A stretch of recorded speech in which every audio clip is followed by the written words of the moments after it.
2022. I'm going to open the meeting at 7:30. Can we please stand for the Pledge of Allegiance? I pledge allegiance to the flag of the United States of America and to the republic for which it stands, one nation, under God, indivisible, with liberty and justice for all.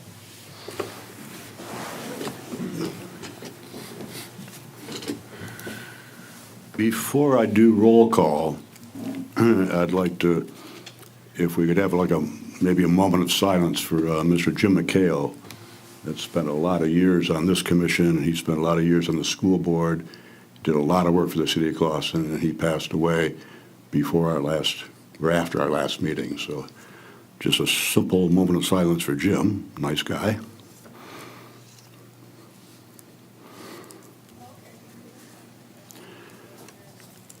He will be missed. And at this point, I'd like to congratulate Nate Hara coming on board for a new appointment, and Scott Tinman. Welcome to the group. Welcome. At that, I will ask for roll call, please. Mr. Fitzer? Here. Mr. Cusero? Here. Mr. Hara? Here. Mr. Nushai? Here. Ms. Redmond? Here. Mr. Sanaki? Here. Mr. Tinlin? Here. Mr. Watson? Here. Very good, thank you. Agenda item number 4 is approval of the regular meeting minutes from December 14th, 2021. I make a motion to approve the regular meeting minutes from December 14th, 2021. Support. I have a motion, I have support. Anybody have any changes, anything that he didn't like? Seeing none, roll call, please. Mr. Cusero? Yes. Mr. Hara? Yes. Mr. Nushai? Yes. Ms. Redmond? Yes. Mr. Sanaki? Yes. Mr. Tinlin? Yes. Mr. Watson? Yes. And Mr. Fitzer? Yes. Motion carries. Thank you. Agenda item number 5 is public discussion, items not on the agenda. Anyone from the public wishing to say anything? I see a phone on the screen. Does that mean we have somebody online that...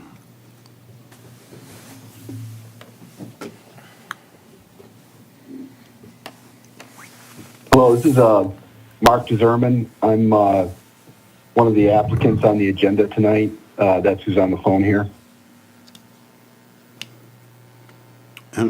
What is your position? I didn't catch that.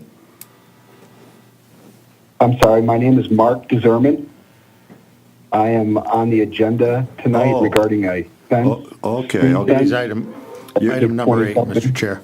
Okay, yeah, okay, you're agenda item number 8, so we're not to that point yet, unless you have something you'd like to say under public. No, I just wanted to announce that I'm the one that's on the call here. Okay, thank you, yeah. Okay. Seeing no public, I will close public discussion. And we will move on to a public hearing on the new clear zoning ordinance.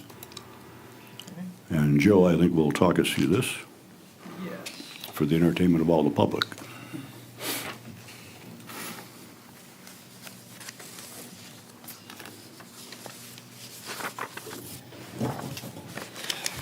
Right, so for the last roughly 10 months, we've been working to convert the zoning ordinance into a new format. And I'm actually going to join the meeting up there and put it up on the screen so that we can see it. I'll just need to be able to share my screen.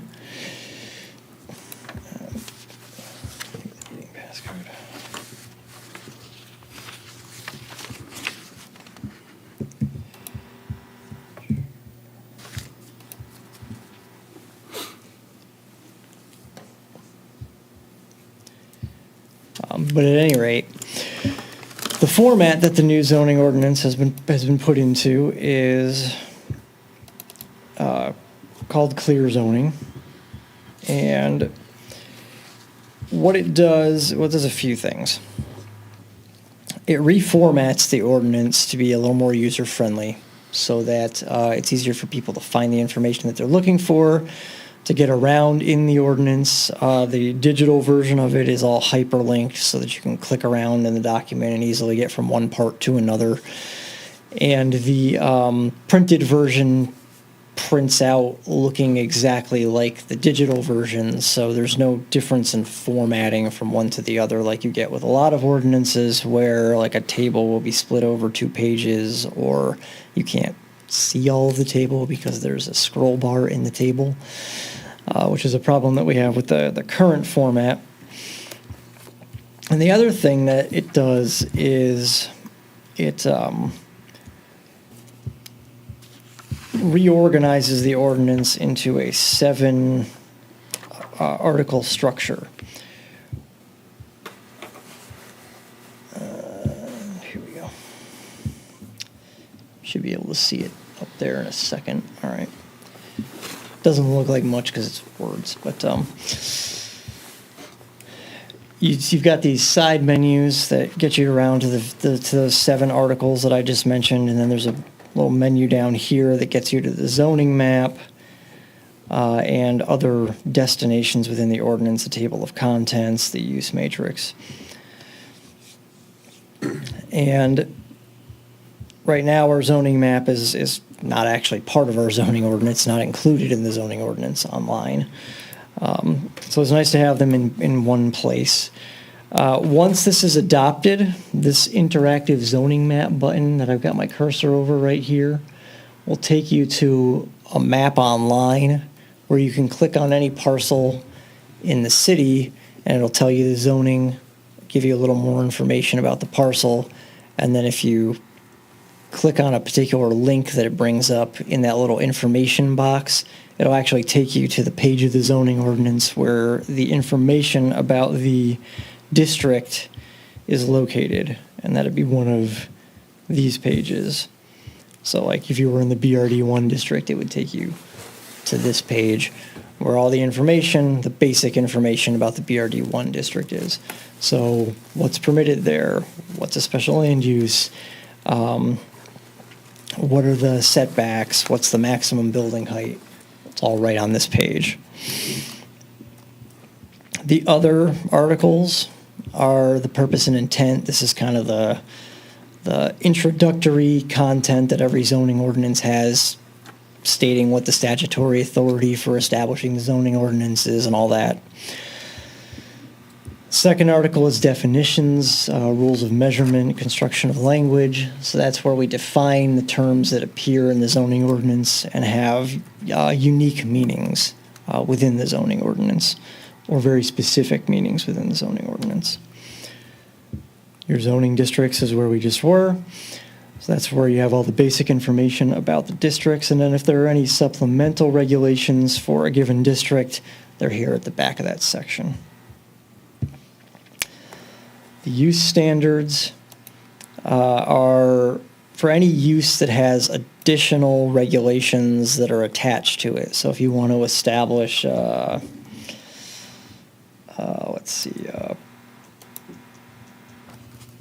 kennel, there are some standards here in section 430 that you have to abide by to establish your kennel.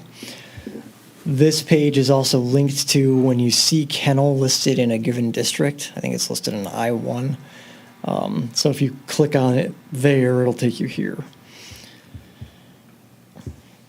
And then we have site standards. This is what you have to do when you're developing a site. So how much parking you need, obscuring walls, lighting,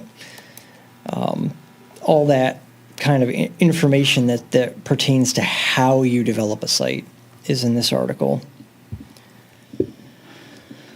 And we have our development procedures in Article 6. So if you're coming in for site plan review or a special land use, all the information on how to do that is here.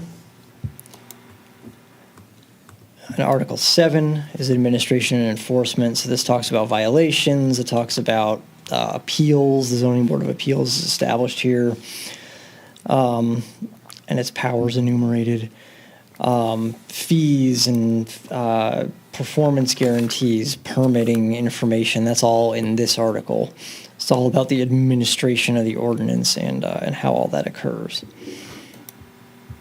So it's a fairly simple and streamlined structure for the ordinance. As you can see, all of these tables of contents are hyperlinked and they take you right to where you want to go. I'll give you an example of that. What I was talking about earlier, like we see residential multifamily is permitted in the city center, subject to the standards of 4.3. So we click on the blue text, takes us to section 4.3, and there are standards for multifamily dwellings.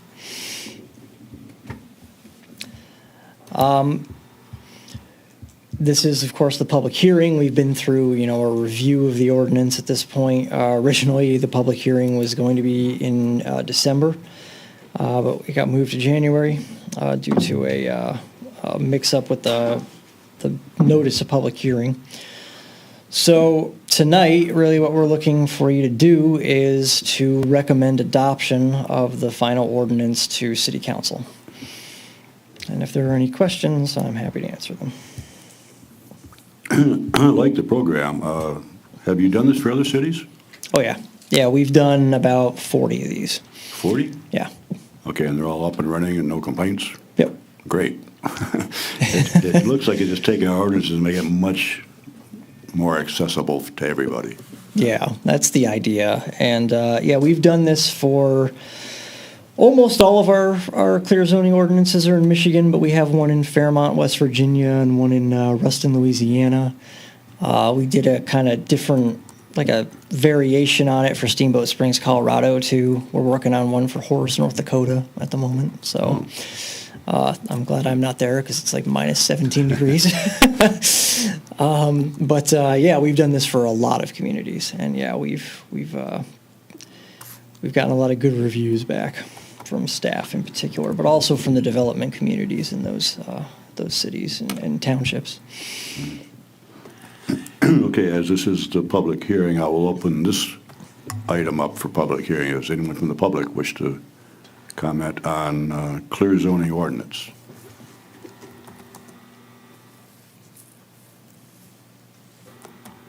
Seeing none, I will close public comment. And if you want any debate from us, anybody has anything to say on it, otherwise you're looking basically for our blessing to pass this on to mayor and council. Yes, you'd be recommending adoption. So I actually have Sure. yes. Joe, it still says Washington Township on, and I know we talked about this last time a little bit, but this is on your check sheet. So I just want to make sure this is the correct sheet that Yeah. you were using. In wondering, It's like, it's what the was- same file that you were looking at last time, so it wouldn't have changed. But it's a header that you cannot see when you're editing the document. So that's the only thing we have to worry about editing mishaps is the heading then? That's in the Excel file. So Excel has like a header field that I didn't even know about, to be honest. And somebody a long time ago, when we set up the template for the cross-reference spreadsheet, put Washington Township in the header, and nobody knew it was there. So all 40 cities are now known as Washington? Yeah, I guess so. But when we outputted to a PDF, the Washington Township header popped up at the top of the page. But and nothing else was like transferred in terms no. of the cross-reference? No. It was only the heading? It's just the header. Okay, yeah. because obviously, it would take a long time for one of us to sit here and cross-reference and be the ones that are actually doing that diligence, right? But you're telling us that everything else was line by line cross-referenced? Right. Well, what that cross-reference spreadsheet shows you is this is the original section for this content, and here's the section that it's in now. And if it's split into multiple sections, it tells you all the sections that it went to. And if there were multiple sections that were funneled into one section, it tells you that as well. So literally every word that's in your current ordinance can be accounted for simply by looking at the old section and looking at the new section. It's not all necessarily word for word, because sometimes if there's the way that the uses are listed in the current ordinance, might be slightly different because we went for a uniform term across all of the districts rather than having slightly different terminology for the same thing in a bunch of different districts. But that's really the only kind of change that you're going to see. But like I said, the regulatory effect is still exactly the same, and you can see exactly where everything was and where everything went. In the intent, the changing of the language does not change intent there. Exactly. And it's something that's already been agreed upon Right. in any type of change. Yeah. Okay.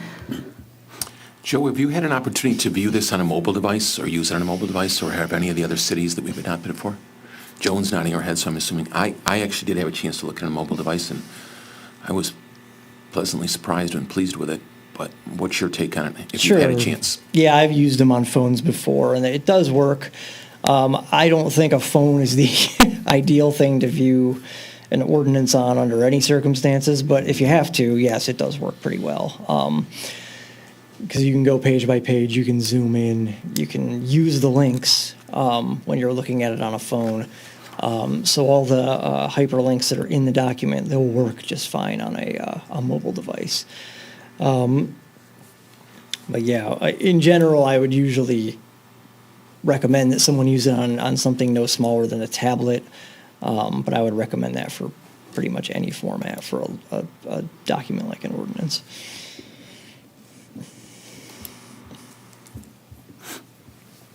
If there's no further discussion, I would entertain a motion to move this on to mayor and council.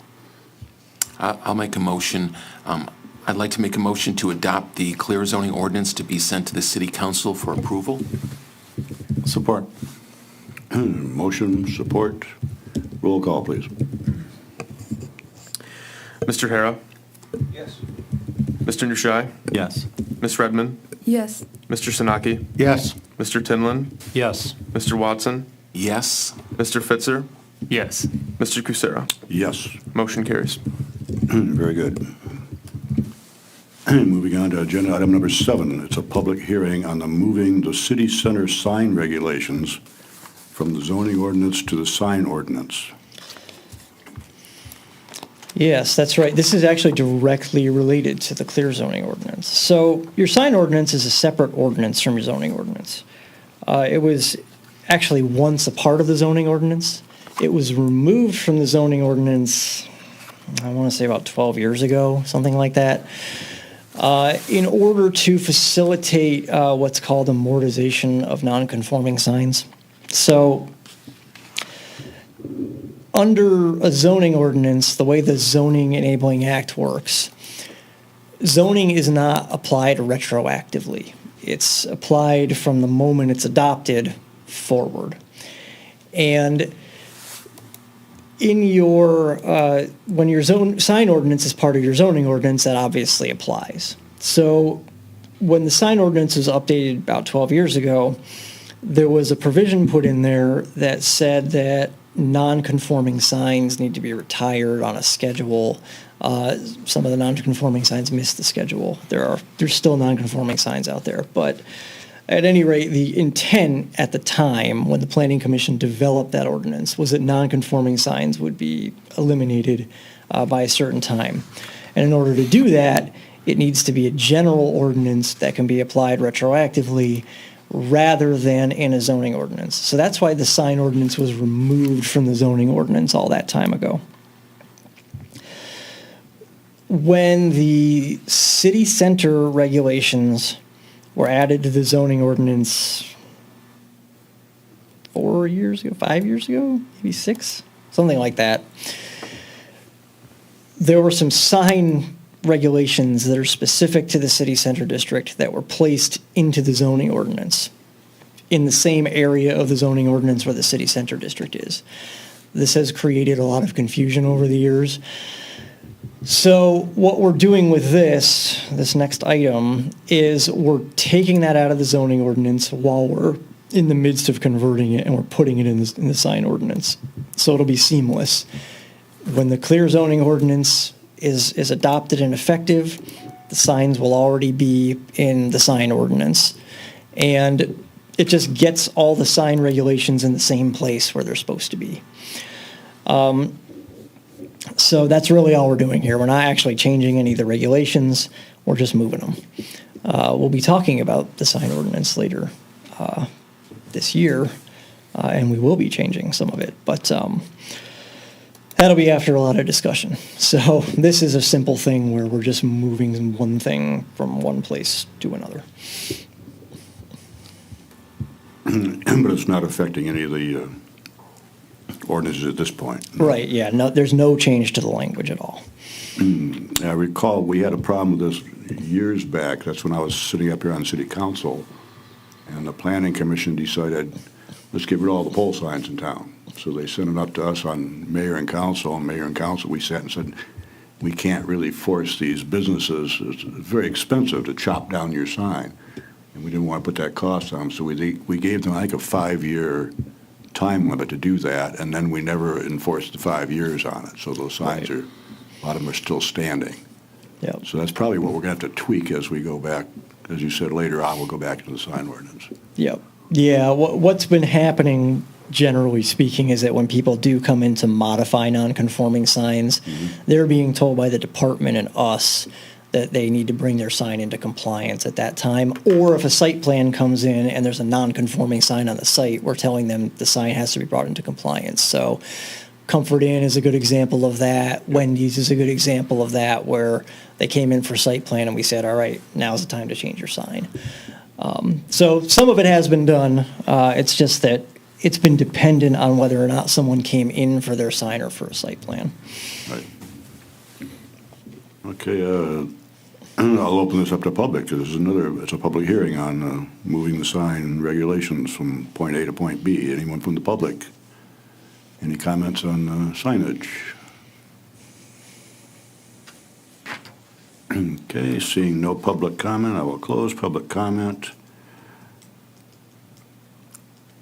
Do you need us to, what do you need to move it for? Do you need council's approval to do that? Yes, yep. So you're making a recommendation to council. So I'll look through a motion to that effect. I'd like to make a motion to present to the city council the city sign ordinance for approval. Is that what we're looking for, Joe?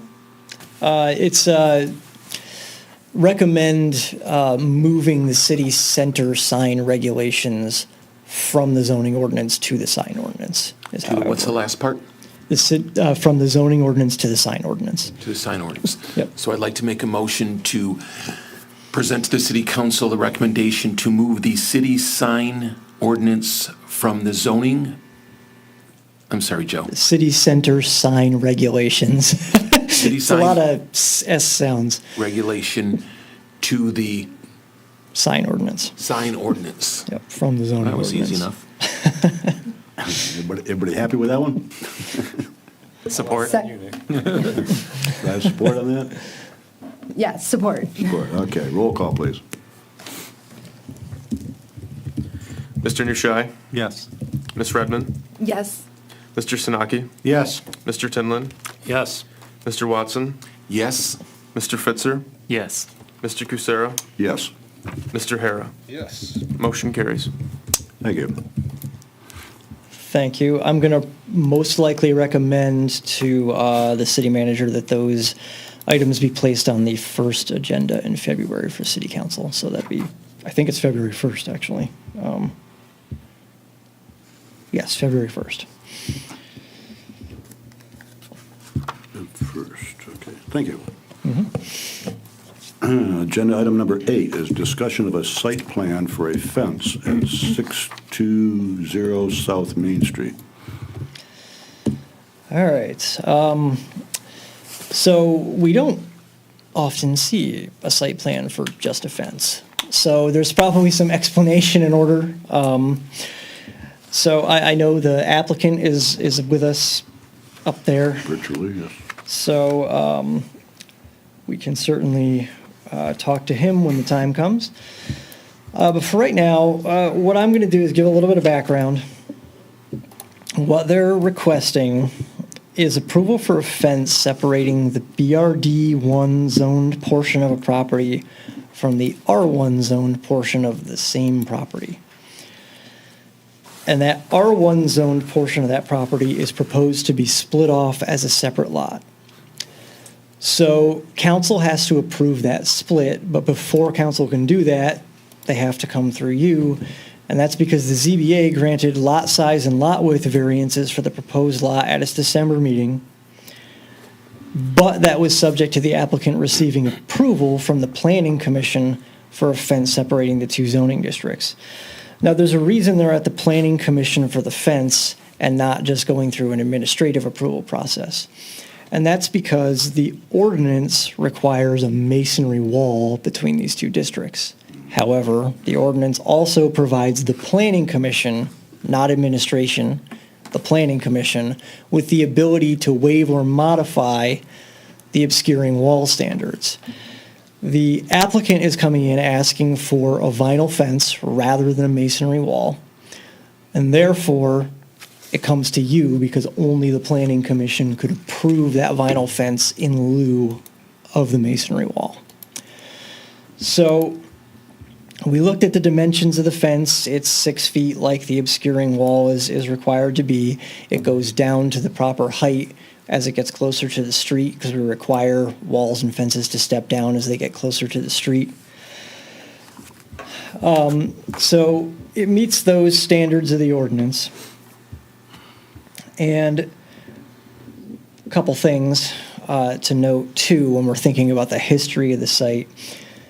The parcel that's proposed to be split off was never actually intended to be part of the larger parcel. It was accidentally included in a property description when the lots were combined several years ago. So that's why he's even here asking for the split. And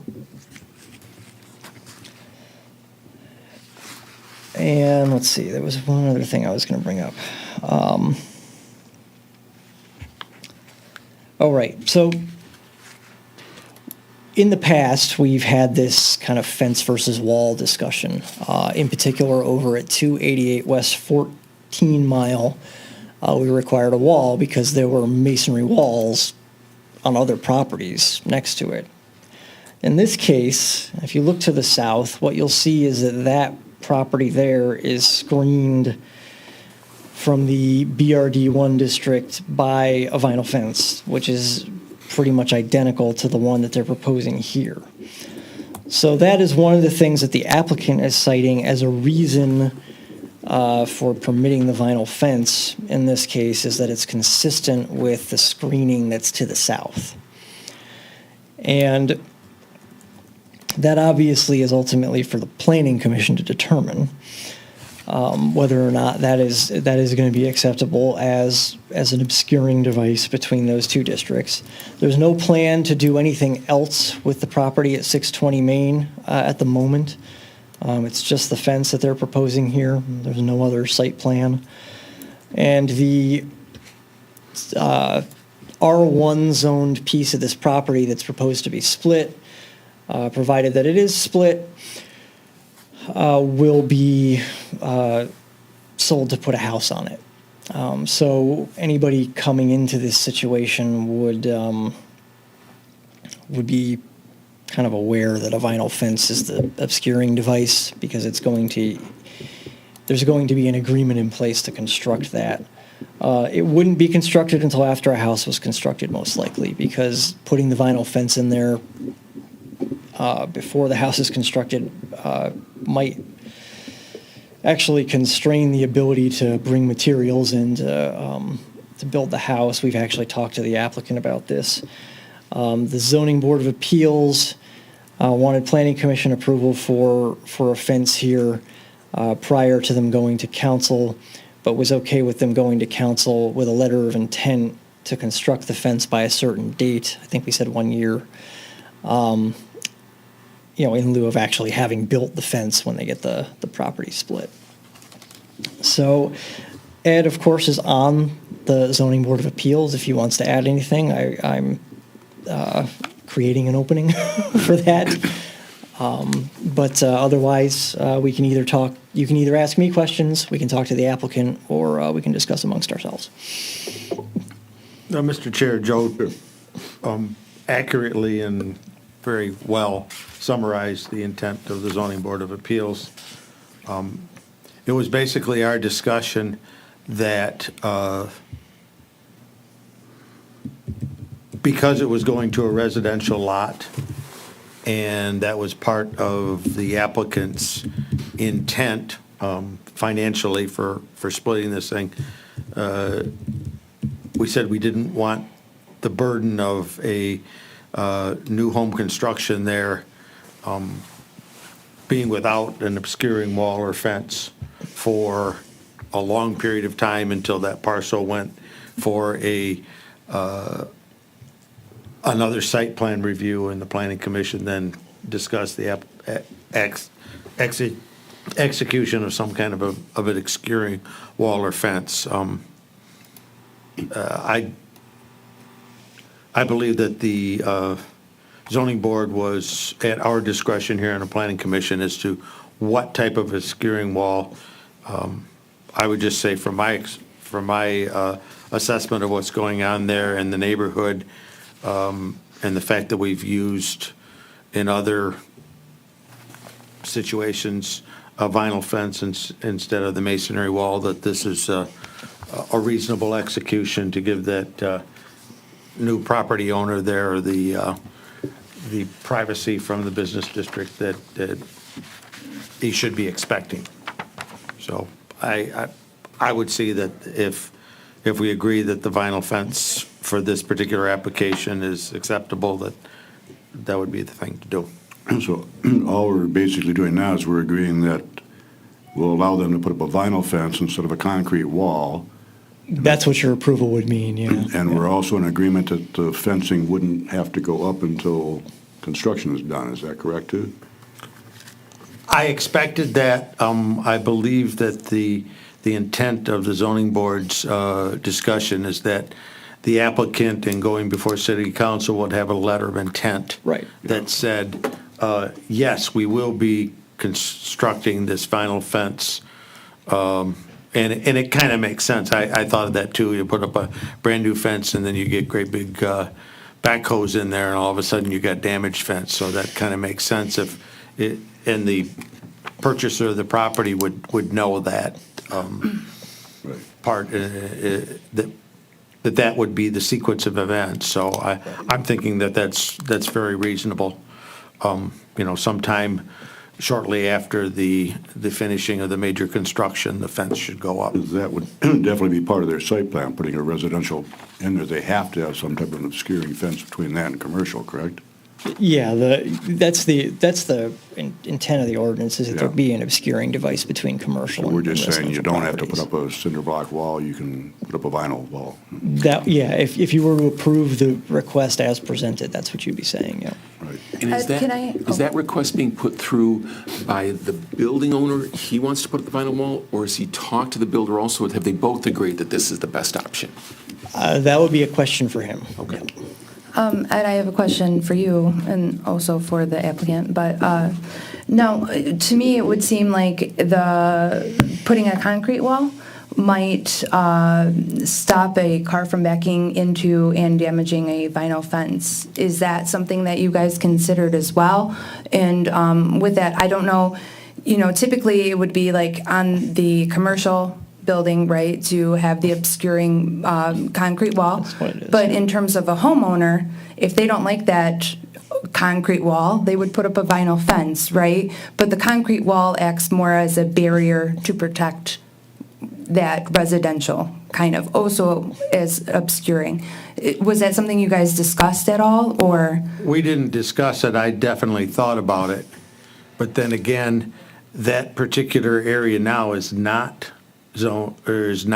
executed for parking. It's basically some gravel and some grass and stuff like that. It should not be construed as a parking lot. It's not being used as a parking lot.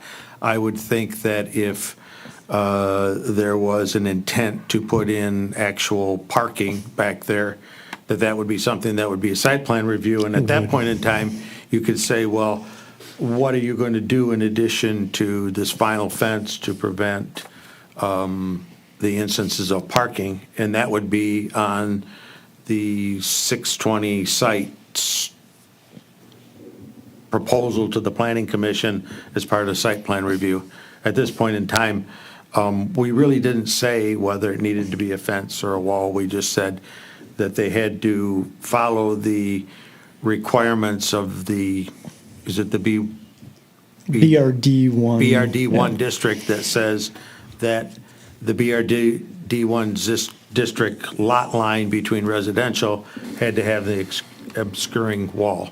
Right. And their proposal is a fence, if we agree that that's okay. I would think at this point in time that the resident might prefer the fence, but I think it was the real intent from the zoning board that the property owner didn't have to put up their own fence to separate their privacy lot from the business district, when it is actually the business district's responsibility to execute that obscuring wall. So I'm thinking it's okay right now until they would come for another development, and if at that point in time they wanted to put massive parking back there, we could say, well, take the fence down and put up the concrete wall, because that is what is needed if that was parking, so. Right. Or bumper Yeah. block it, yeah.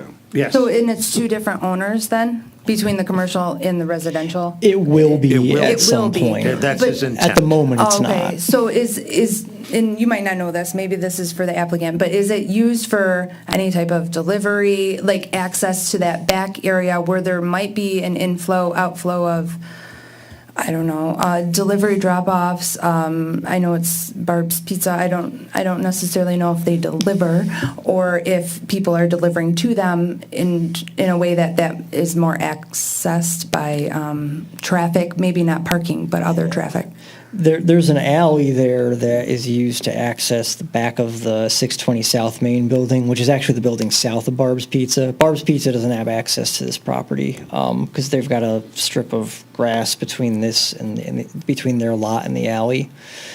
So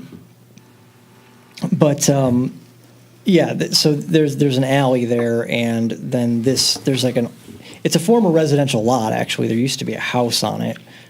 Between the alley and where the fence is going to go. So how far, like, I'm looking at the picture, Joe, how far would the vinyl fence go? Like, because you mentioned Barb's in their parking lot. Is it going to extend into that area, or is it just stop right at 620? It's well, here. Let me throw this up From online. here, all the way to here, and the last feet, it drops down. So by the this sidewalk. line right here? Yeah. Yeah. By Okay. by Got the it. sidewalk, Yeah. it drops down, Here. according to the ordinance, from 6 feet To to, 4 I think feet. it's Just 30 inches. 30 or inches something like that. within 20 feet of the Yeah, company so that, highway. so that you have So it's gotta the, drop. View, yeah. the low area to.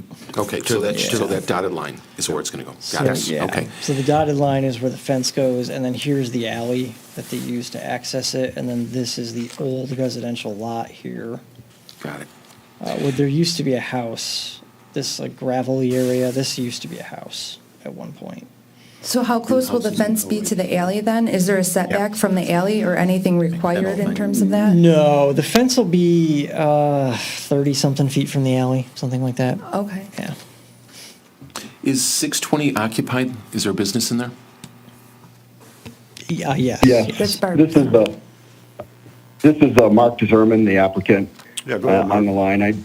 First of all, I want to thank the two people on the board that summarized sort of the events leading up to this, because they did a spectacular job of reviewing that. So thank you for that. I would be glad to answer any specific questions. There have been quite a few questions in the last 5 minutes that I would be glad to answer. Don't know if I can remember all of them. But there was a house at 21 Tecumseh. It was actually zoned commercial. It was grandfathered in, as I understand it. Right. And that house was torn down in 2019. So what we originally did in 2019 was take the house down and did a lot join. We intended to do a lot join between 21 Tecumseh and 620 South Main. So 620 South Main would have now an L-shaped lot that you would enter off of Main Street and exit. You'd park in the back and then exit off the narrow leg of the L out onto Tecumseh to get back to Main Street. This was something that was discussed with planning, at least on a casual basis, back in 2018. We actually put in some prints for some parking, and we were talking about drainage at that time, et cetera, et cetera. So we took the house down, and as it was pointed out, it was inadvertently included by error. The residential lot, rather, lot 326, was inadvertently included in the join, and now I'm trying to undo that. So we have a buyer for the lot. It's a developer. He's putting up a house. He is anxious to get that going with you guys. So he understands the fence situation. We've talked about it. This does not impact him at all because it's at our cost and as the owners of 620, the commercial BD1 property. And as far as 620 goes, the intent long-term is that there would be diagonal parking back there, spaces for like 7 or 8 vehicles on a diagonal. Traffic flow was to come enter through this alley, which is very narrow, between myself and the business the building that's the lift truck business that's directly south of me. And you would diagonally park in the back and then exit onto Tecumseh. So that's what has been discussed. There are no plans to do anything with that parking lot right now. And again, I want to emphasize that the residential lot 326 that started this sort of whole process was the shape that it was and all of those things when in 2018, 2019, when it was inadvertently joined with the 620 property. So that the footprint of that lot, which is only 42 feet wide, matches all of the adjacent residential homes in back of it and down that street on Tecumseh, on that side of the street. So that's why we were asking for a zoning variance, because apparently the zoning had changed since 2018 when this happened, or 2019, and so that's what we were looking for there. As far as parking and somebody running into the fence, if I'm coming to you and with a site plan for parking and drainage back there, most certainly we would probably be putting in a green space, a curb and a green space landscaped between the fence and the actual parking for 620. So, again, we are looking for a vinyl fence to be allowed to be installed. One of the reasons is that it matches identically to the separation, as was pointed out, between BD1 and R1 in the two businesses that are directly south of me. The next portion of concrete wall or poured concrete wall that I see when I look down that line of BD1 off of Main Street is Bayless, which is on the other side of Tecumseh, of course. Barb's is not, they have a chain link fence behind Barb's. If you've been to Barb's, you can pull around the building. They're very tight on parking. Most of Barb's employees park on our residential lot or in the driveway that is now part of the L-shaped property of 620 South Main. It is tight back there, but it's tight for them.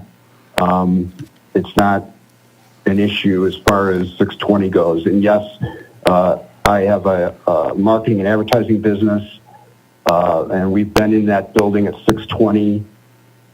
My dad's business was there, consulting engineering business, and we've been there since 1997. And we've owned the residential lot, what was the 21 Tecumseh House, and the 620 building since 1997. Can I ask you a question? The pictures, and I don't know if you included these pictures, Joe, or if you included the pictures of an example of a vinyl fence that's there. Is that a rendering of what they're going to look like on page 26 and 25? You have some pictures. Yes, that I think is well, maybe I shouldn't answer that because I don't know exactly what you're looking at. But in the application, I did provide some pictures of the adjacent fence, and since then, I actually have a fence proposal from Paramount Fence, and they have a elevation like drawing of the fence and everything, and I can include that or email it to you or something like that. I did not have it in time when I put in the application, but I actually have pictures and examples of the fence, but it matches identically the one that I included in the pictures that I took of the adjacent property south of me, separating BD1 and R1. Okay. Yeah, I mean, if that's an example of what the fence looks like, I'm sure a homeowner would be very happy to have that facing them as opposed to a concrete wall. Right. Is the homeowner aware, whoever's buying the property, the fence situation? Say that again, I'm sorry. The homeowner. I'm asking the property owner, is the homeowner that's coming to buy, is he aware of the fence situation? Because in the future, there might be a cinder block wall there, depending on the business. Yeah, it's a developer, and he most certainly has indicated to me that he will want the fence there, because he'll be selling that property to a homeowner, let's say. And if I was buying that property for myself or even as a rental, of course, I would want the fence there as well.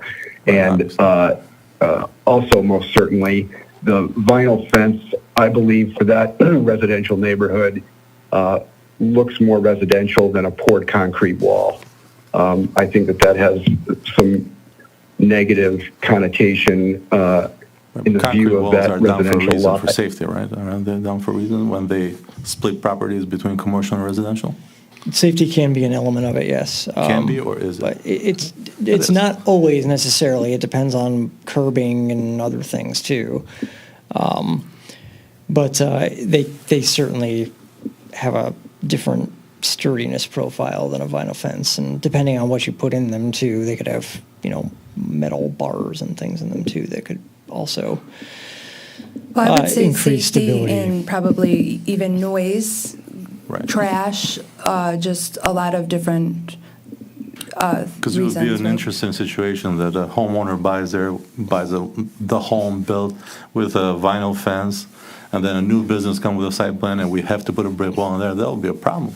Well, but you'd put it on the inside, right? On the commercial side of the fence, you wouldn't have to take down the fence necessarily, I don't think. Is that right, Joe? It would be on the inside, like, You could do it that way. The outside You of- could completely replace it. There are kind of a lot of options. well, But, where does the property line fall? Would the property line fall on the homeowner or on the commercial business? well, Like, the fence is being placed on the property line. of the residential? Yeah.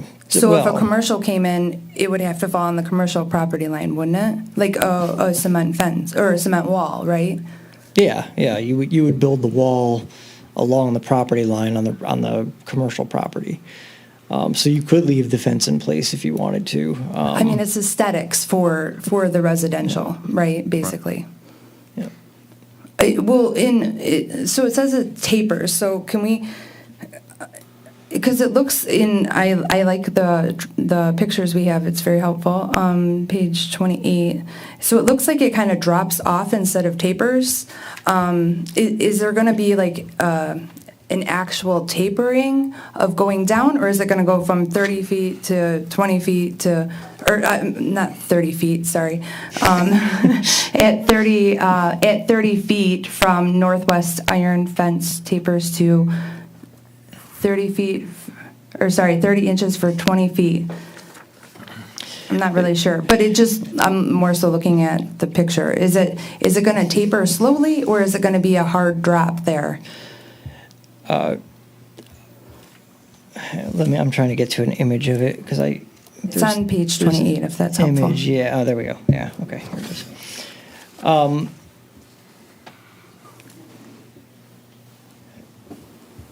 Yeah, let's see, so, I believe tapers is the wrong word. I believe it's going to be a hard drop. yeah, it It's a looks hard like a drop. hard It's going drop, to be, it's yeah. going to be more like the red line picture where you're 6 feet. That's what I'm seeing, yeah. And then at that 20 feet, it'll drop down to a 2.5 feet for sidewalk visibility.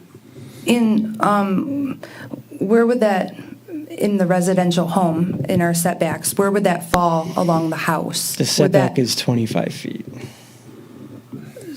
So it would be behind the front setback of the home then? Because it says, is that at 20 feet then, where it drops? Let's see. The it's- fence would be in the front yard area 5 feet. Yeah, because it's got to be. And then it would drop down to the 2.5 feet, so it'd be 6 feet tall. So if you had the front of your house here, the fence would be a little more towards the street by 5 feet. And then at that And then point, it would drop down to the 30 inches for the driveway visibility. Yeah, for the Okay, so last it 20 would feet. align with the front of the home? No, it'd be 5 It's a foot little in front of the front of the home. forward, Okay. actual front of the Yeah. house. Okay, and I'm sorry, but, so with the house, I know that he discussed variance, and I know he's looking to sell to a developer, and we can't really say what what type of home is going on there, but you remarked that like all the other lots are that size and it's in line with those. However, when developers come, we know that they build large homes. So do we have any idea of what type of home is going there and how that might fit with the variance that you're looking for? Yeah, I think at No, we this point, don't. we're only really interested in the fence itself. No, they're asking for a But variance why as would the well. home, I'm Well, they curious, have the why variances. would the home that's going to be there make a difference for what this? He's asking for a variance on the lot lines. He's received the variances. Oh, he received? The fence, the fence. This is a condition of the Is a variance. condition of granting the dimensional variance for the lot. Right. Okay, So if we say no fence, and the applicant said, I'm not spending the money on a concrete wall, then he can't go to the council to ask for the lot split because he doesn't have a buildable lot without the variance. Okay, so you guys already covered the whole variance on the lot size? Yep. Okay, Yes. okay. Yeah. And I would expect that, whatever construction goes in there is going to have to fall into the lot size dimensions for that. That's our R1? R1, yeah. R1. So all of that is when the builder comes for his building permit, he's going to have to show that the house size that he's putting in there meets all the lot coverage and setbacks and everything else. So they'll take care of that in the building department. Yep. Okay, thanks.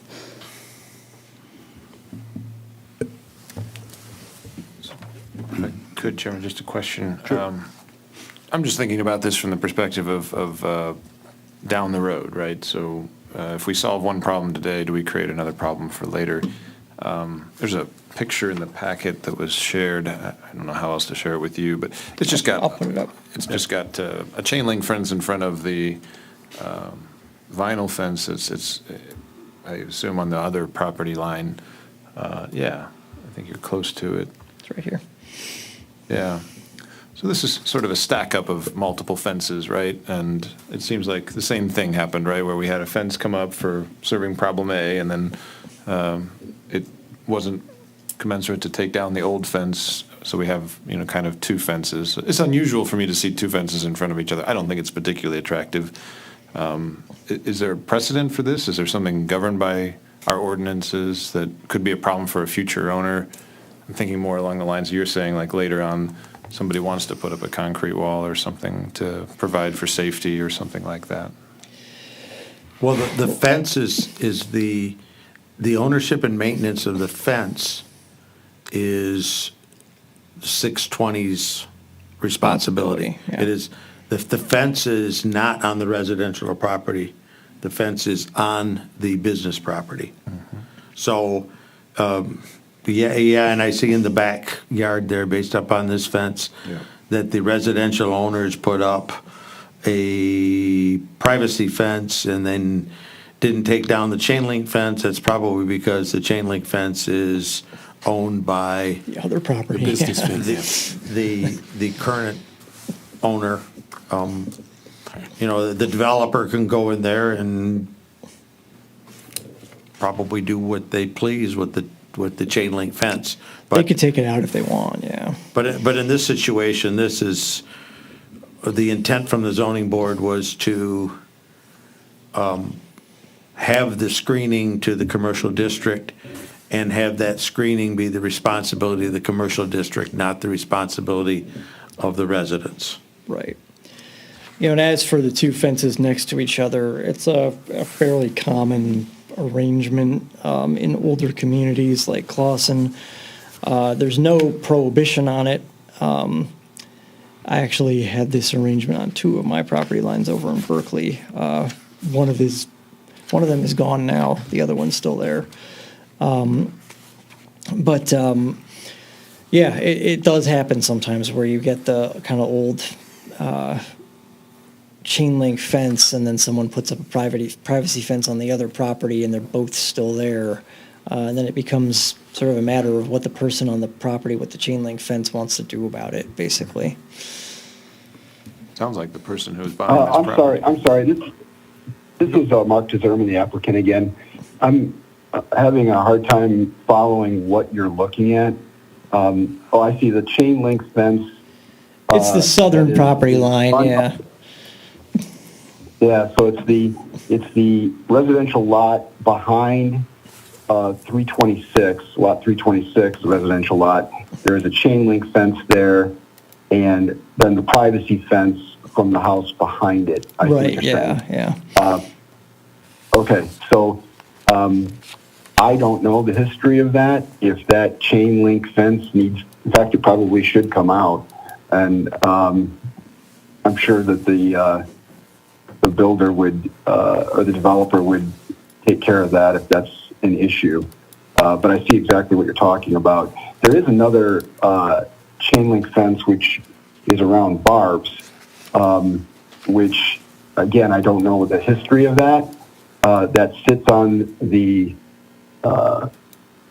basically Barb's lot line, separating their lot from our lot. That is not the end of the BD1 zone, of course. The end of the BD1 zone is the property line where I'm putting this, wanting to put this screen fence, of course. Right. So as far as that chain link fence that is separating Barb's BD1 and our BD1, I just don't know the history of that. I just know that it's there. Traffic on their lot is very tight, but that's not why we're doing this. So I can't speak to that particular chain link fence, but I understand now, looking at the pictures, that I did provide what you're talking about. So thank you. Well, thank you. And Joe, you answered the question. I'm not trying to overcomplicate things. I think the spirit of the Planning Commission is to try to think ahead and make Clawson as good-looking a city as we can. And if there's an opportunity to ensure that the new property owner who won't own this fence, as I understand it, will be happy with their property and will be able to maintain their property, make it look good, and make it look good from the street. And it sounds like that will be the commercial owner's property, the fence, and it'll be their problem to deal with. And the residential property owner will have to build their own fence if they don't like it taller or something like that. We hope that doesn't come. So that was the spirit of the question. You answered it. Thank you very much for the time. So this is going to be the owner of the commercial. It's not going to convey with the prop. Okay, I was misunderstanding that. That's why I was misunderstanding you. Yes. So yeah, I get what you're saying now. Sorry. So yeah, it will be taken down eventually if a site exchanges uses and we need a concrete wall there because it might be a more trafficked, I don't know the right word, trafficked use. So yeah, that's interesting there. Okay, thanks. What type of response are we looking for this? This is not a site plan that we normally get for a site plan approval. This is simply a discussion. Well, you do need a motion. You would have a motion to approve or deny, just like any site plan. But the ramification of this one isn't so much they get to build with the thing that's on their plan. It's that they now get to go to city council and do the lot Right. split and then ultimately put the fence in. Not exactly. So we're making a motion to approve the variance, correct? To approve the fence, To approve the fence? yes. And you would specify that you're allowing alternative materials based on, based on section. I believe the motion would be that the planning commission agrees that in lieu of a concrete wall, the 6-foot vinyl fence is an acceptable alternative to separate from the BRD 1 to the residential district. Right, that's it. That's the motion that we Just made a need. motion. Now, did I read it right that they're looking for a variance? Was it supposed to be 8 foot, or am I mixing that up? No. Are they looking for a variance on the size of the fence at all? No, 6 feet is the required height, and That's that's what they're required? proposing, yep. So, The 8-foot variance that they received was for the width of the lot.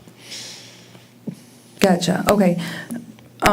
So, what, did you guys discuss this much on, or did you just say, this is too much gray for us, go to planning, because they No. handle the gray? No, Or- it like- wasn't. We said that they had to execute a restraining wall as per the requirements of the BRD 1 district. They said, what about a fence? I believe it was Joe brought up the statement that says the planning commission can give you the authority to do the fence as an alternate construction because it is in our wording of the ordinance that says that that's a possibility.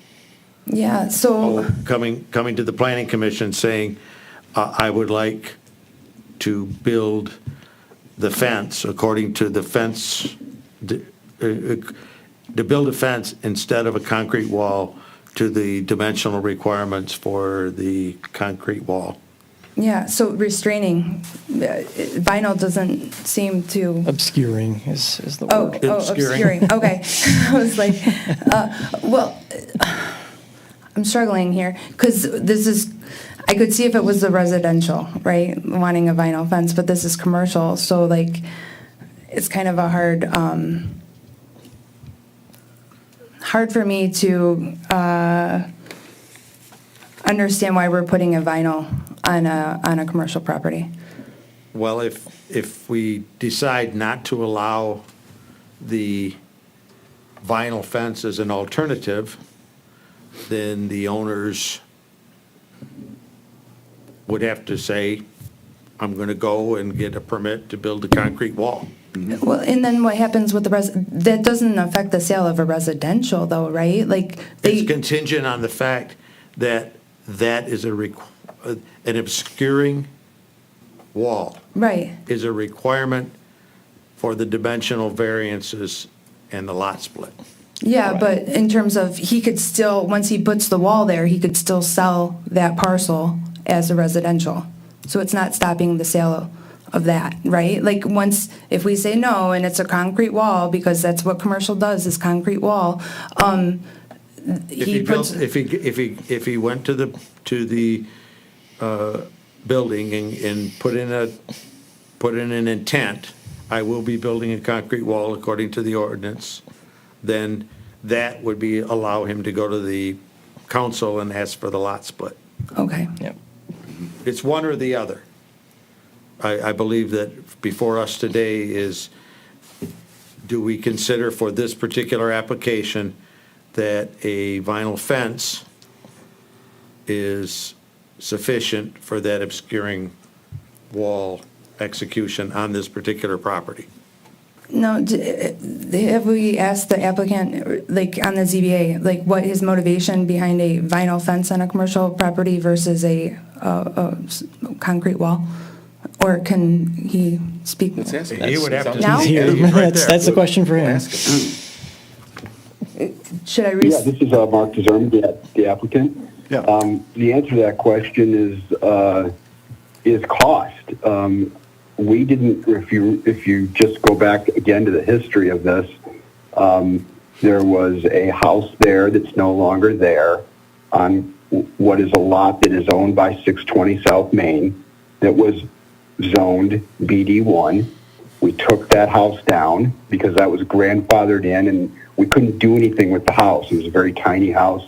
We didn't have the setbacks with that house to develop it or do anything with it. So we took the house down, made that property that house sat on would be for future parking for 620 and make the building more valuable.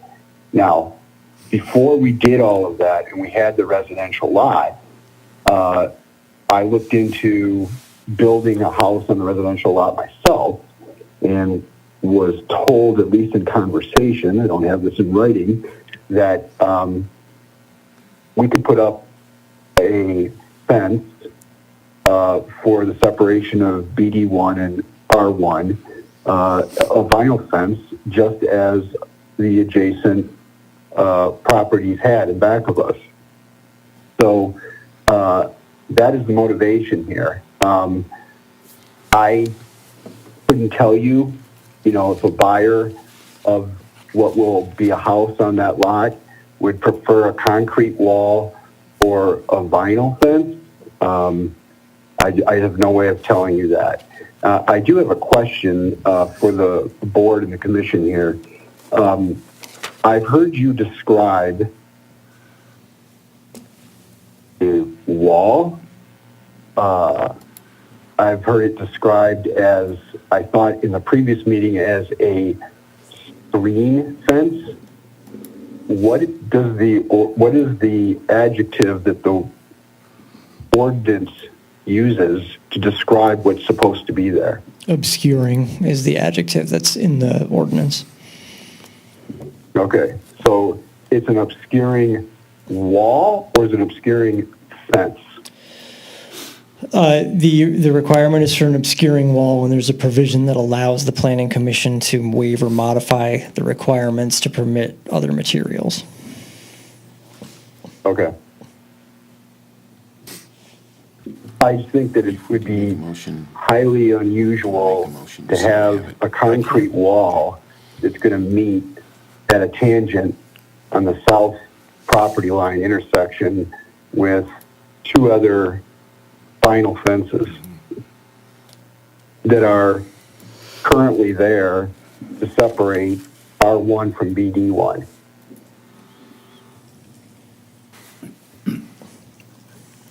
Thanks for clarifying that. I'm of the mind that we can't always set precedents by what is surrounding, otherwise we'd never get rid of pole signs or things like that either.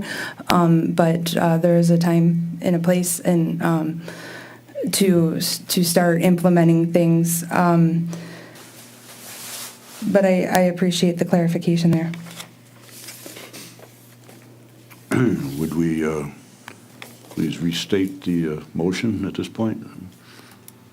Now, Mr. Chair, I make a motion that the Planning Commission grant the applicant for the construction of a vinyl fence to the site, to the height dimensions that are in the ordinance for the BRD1 separation from the residential R1 in lieu of the standard concrete obscuring wall. I'll second that. Motion, support. Roll call, please.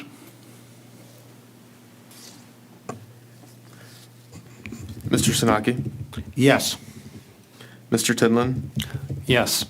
Mr. Watson? Yes. Mr. Fitzer? No. Mr. Cusero? Yes. Mr. Hara? Yes. Mr. Nushai? No. Ms. Redmond? No. Motion carries. Motion's carried. Thank you. Agenda item number 9. And there's another discussion. Discussion of the site plan at 650 North Rochester Road. This is the old tire store that was in front of us once before, is it not? For the applicant for the previous issue, Joan will be in touch tomorrow.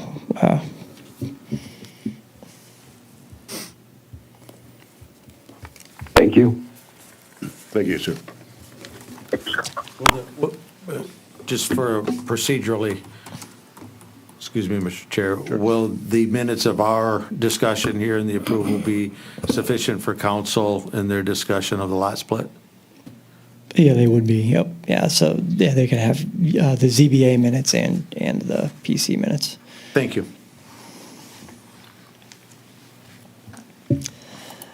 All right, 650 North Rochester. So this was in front of you in October. The Planning Commission asked for more information and some adjustments to the plans, and the applicant has returned with some adjusted plans. So I'll take you through my review letter, and the applicant I see is at the back of the room, so you can discuss things with the applicant as well. So this is a 0.66 acre site. It is located on the east side of Rochester Road in the I-1 Industrial District. And there's a like 7,000, almost 8,000 square foot building with a couple of kind of small upper stories at the back and the front. It used to be a garage, like an auto repair place. It hasn't been used in quite a while. They are proposing to restripe the parking lot and make some changes to the building facade and reuse the building as a caregiver operation for medical marijuana. They are proposing to have 3 primary caregivers in the building.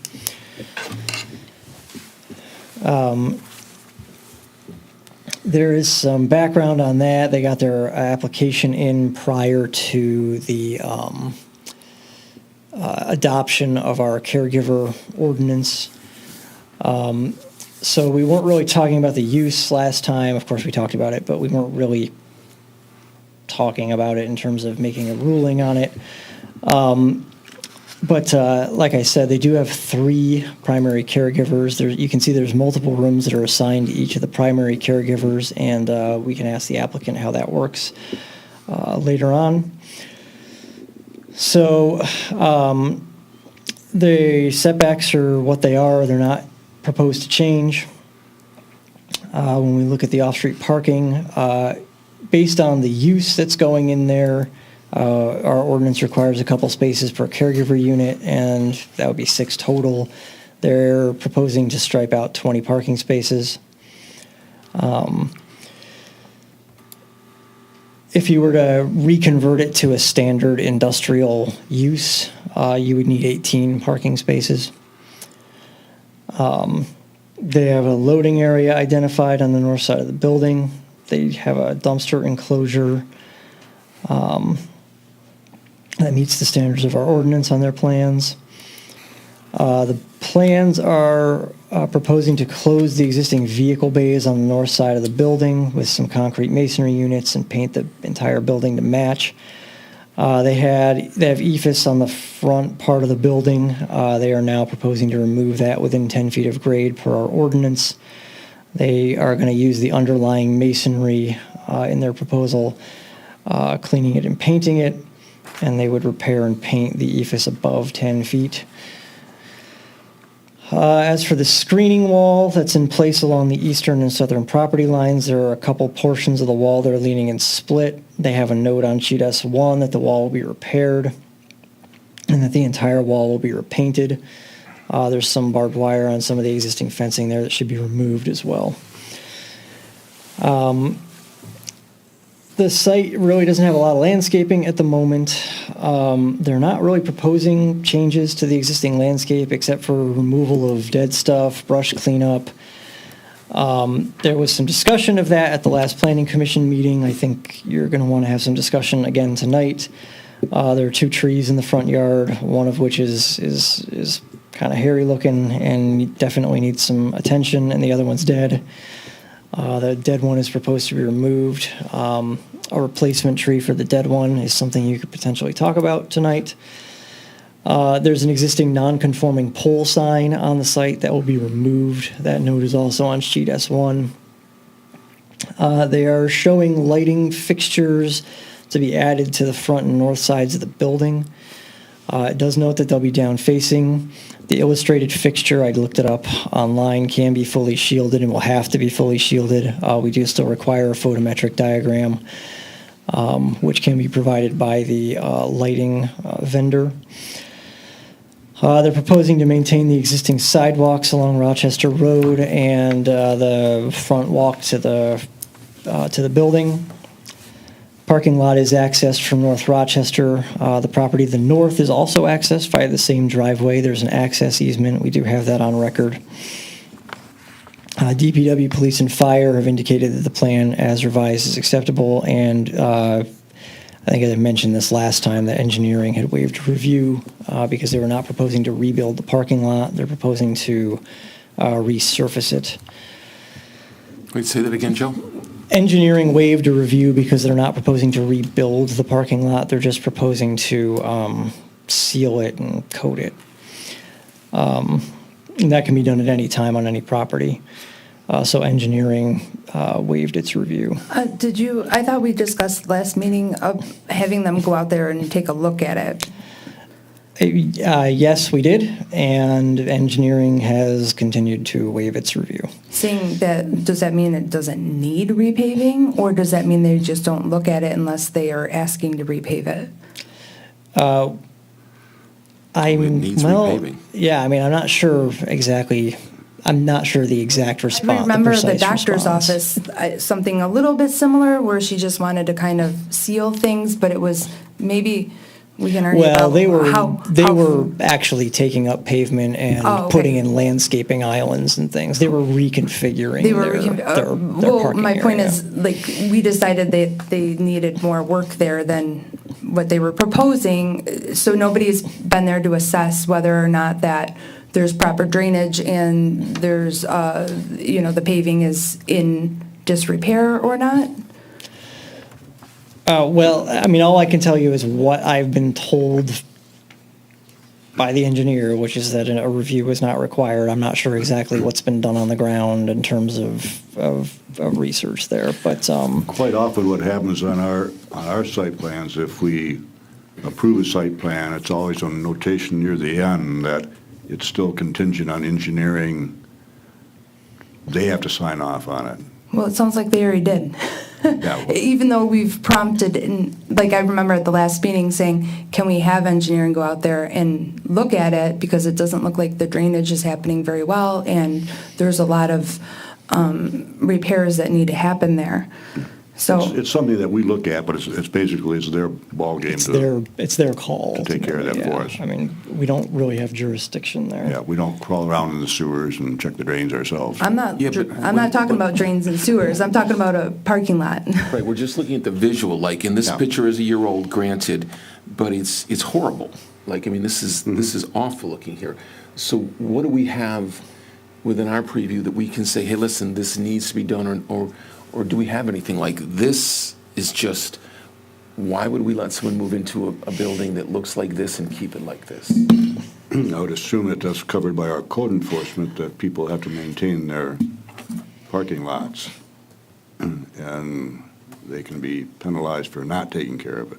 We have a lot of lots around now, if you drive around town, you can break some tires pretty easily in chuck holes, but they're not on public property, they're on private property, so I would assume that code enforcement would have to come out and, Well, I thought that was part of the site plan review, though, is prompting, bringing things up to a standard, Yeah, we right? tried that, yeah. We bring things up to a standard to where we have an expectation and we're gonna hold anybody who comes, we have an accountability and a standard to start with, right? Mm-hmm.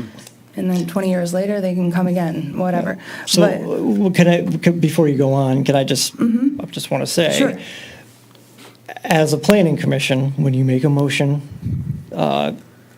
if you're making a motion to deny, obviously you just deny, but when you're making a motion to approve, you have the ability to place conditions on that motion that are related to ordinance compliance. So, just throwing that out there.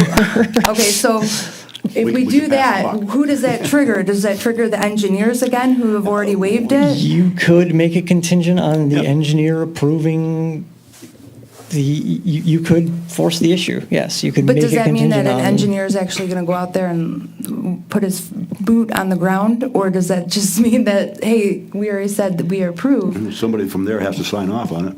Yeah, if they have to sign off on it, they're gonna go to the They're gonna read site. it. They're gonna- Okay, they're gonna see it. gotcha, all right. So that's, And if they sign off on it and say it looks beautiful, we might have a conversation about Yeah, it. you want- I think so. I think passing the buck is a good way of describing it. It's not right the way it is now. Yeah, it looks terrible. It sits as currently a car tire repair place. It's been vacant for a that's what long it time. was at one point. It's been vacant for quite a while. I don't know exactly how long, but quite a while. Well, I don't think it's appropriate to just make a precedent of not letting these site plan reviews be passed without having a confirmation that the engineering department has done their due diligence. Well, we tried to initiate that once, but it doesn't sound like they were there. And Joe, I know I kind of stopped you in the middle of your flow of presentation. No, so- no, it's fine, it's fine. Because I was pretty much toward the end anyway. I was, actually. So is DPW, so can you help me understand, engineering will go there, do they assess like water flow and things like that? Or like who, because it would appear, and from rumors, I've been told that there's a lot of water that collects along the back of that property line, and even the residentials back there get a lot of water. I noticed that there's not gutters. I know it's a flat roof. I don't know. I'm not an engineer, right? So who goes there and decides those things? The water runoff, is that DPW that does that? And what type of process does that go through? I mean, it would be engineering that would make the determinations on the adequacy of drainage and whether or not there was an issue there. And did we mail neighbors so that they had an opportunity on this one, or not yet? This is a site Just plan, site so plan, there's okay. there's not a mailing. Okay. But to confirm, the Department of Engineering has not been to the site and made their assessment? I don't know if they've been on the ground or not. All I know is that based on the scope of the work that was proposed, they waived a review. Okay. They will definitely do a review if we approve a site plan. They have no choice in that matter, that they're on the clock for that. Well, but I think it would be important to itemize a couple of things that we might want them to pay Yeah, you want special. to see what the condition is beforehand, yeah, I can see your point, yeah. Yeah. And this, once again, is called out as a discussion of the site plan, so we're not seeking an approval of the site plan this evening? Well, that's usually what a site plan winds up with, is a discussion of a site plan usually winds up with a motion to approve or deny or postpone or That's what whatever.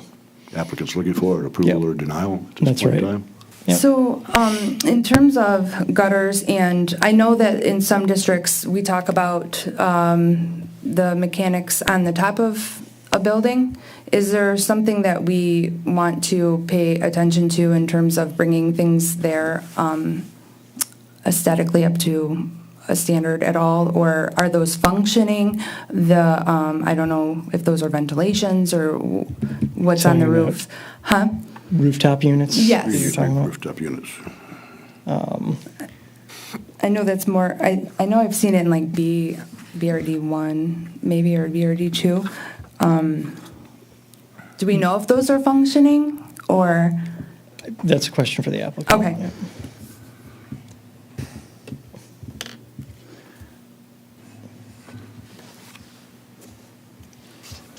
Yeah, and if they're going to place any new units on the top of the building, they would obviously need to screen them, yeah. So in going towards a site plan review, and looking at basically aesthetics and sustainability,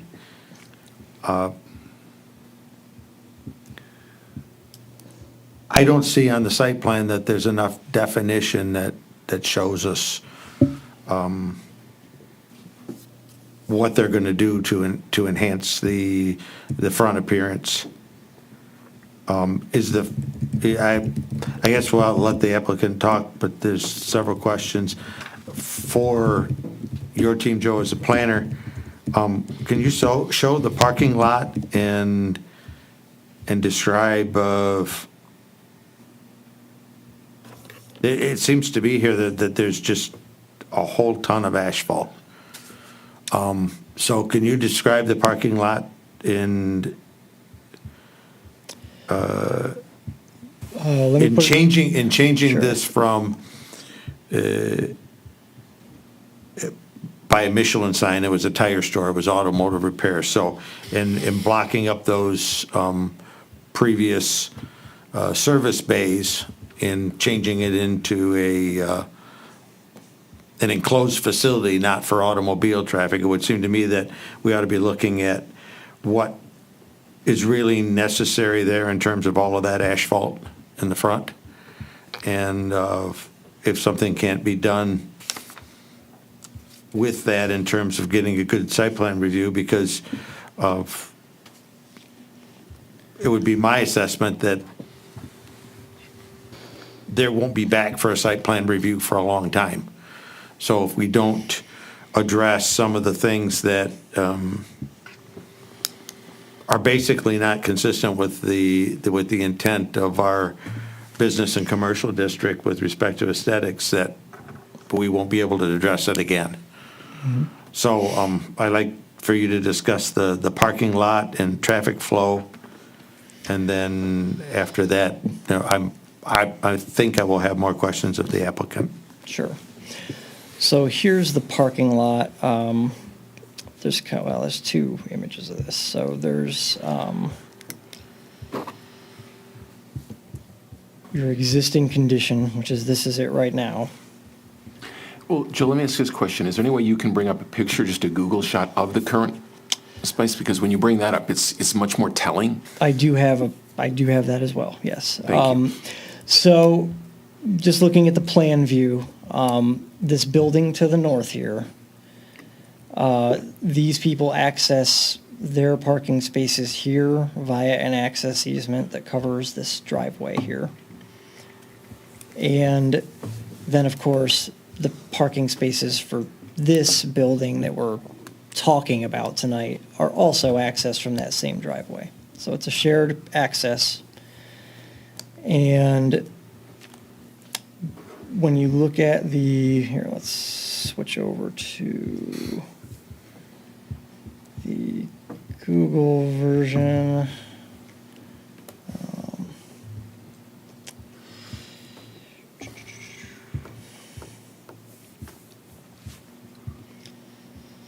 So when we're looking at the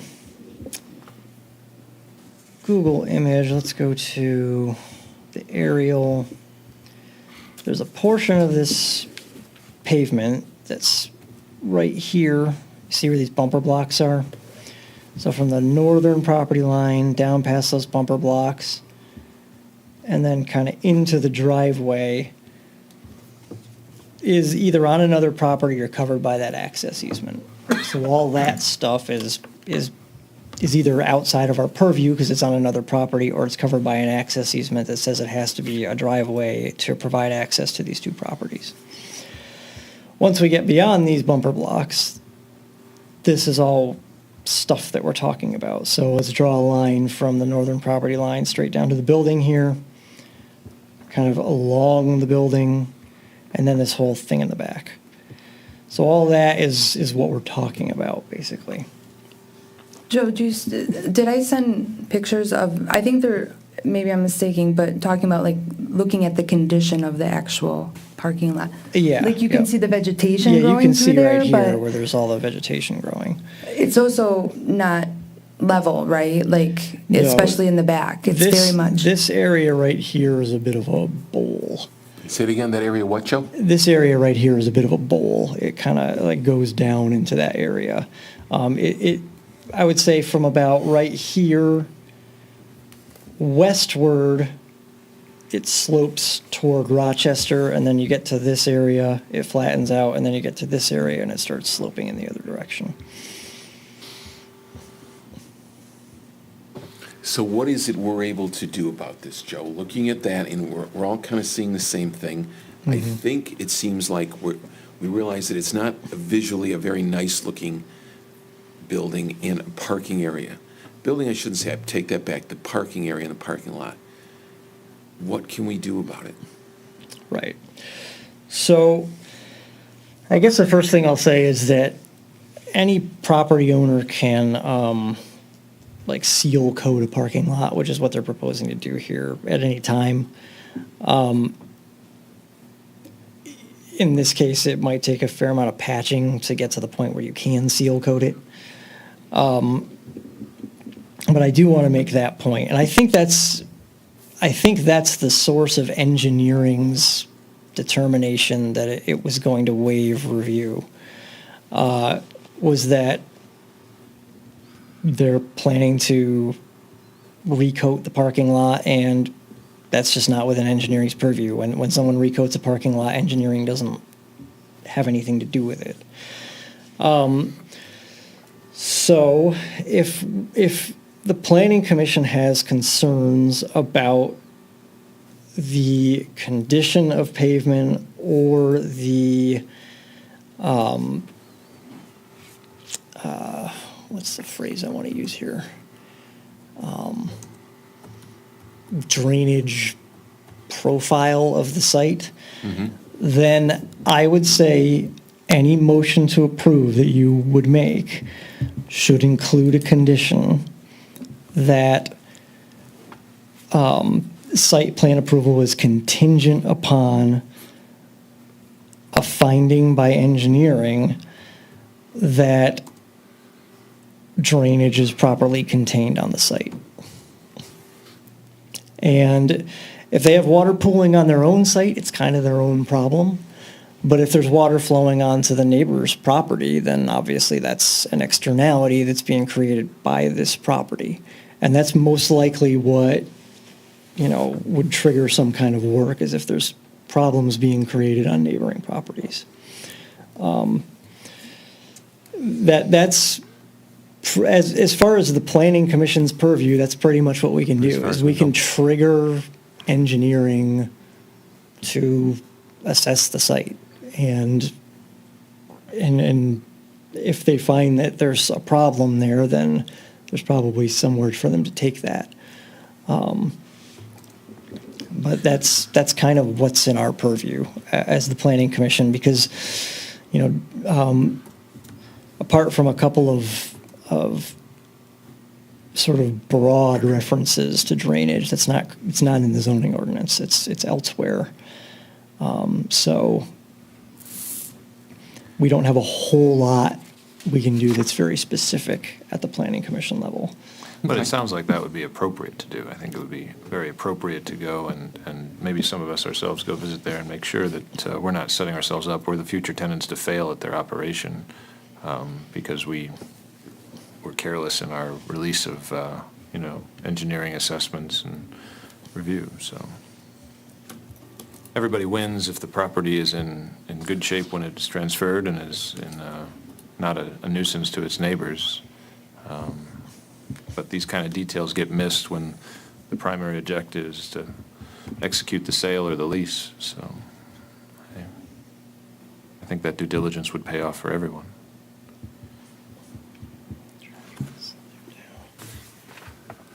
The driveway that's on the northeast end, where there's 2, 4, 6, 8, 10, 12 parking spaces, is that a dead end in that corner? Or is that a flow through to the, You're talking about the area behind the building? behind the 724? Oh, behind the building to the north? Yes. That is a dead end. There's no flow through there. It goes to the property line and stops. That's why there are no, when you look at the, hang on a sec, I got to get to the right sheet here and put it back up on the screen.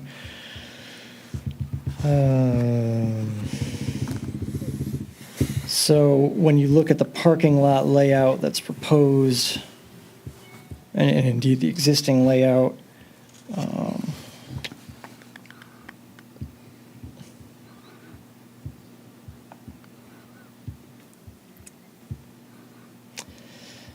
you see these kind of hatched areas here at the north end. The reason those are there and those aren't parking spaces is that you need room to turn around if you're backing out of this space, because there is a dead end here. There's a fence along this property line that kind of runs along the whole thing.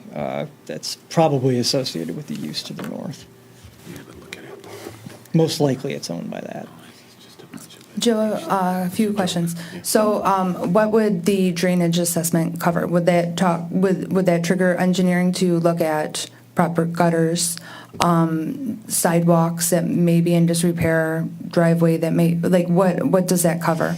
Yeah, I mean, they would have to assess they'd have to assess two things, I guess. They'd have to assess slope and grade, right? Okay. And then they would have to assess conditions, to cover it broadly. And that would be for the whole site. So that sweeping statement would cover the whole site in terms of that. Who would be Yeah. addressing the gutters and bringing the building itself up to code in terms of, knowing whether or not the building might be outdated and not have gutters when it needs gutters, or a lot of units That's on the all rooftop? under the building code, so that would be building inspection stuff. So if there are problems with the roof, they're probably going to want to fix that so that their tenants aren't dealing with the problems with the roof. But I'd be speculating about what problems there might be in the building inside. We can see some of the ones on the outside, but yeah, that's all building inspection stuff. And those were already completed? No. Okay. Yeah, it happens Okay. before they get a certificate of occupancy, exactly. Okay.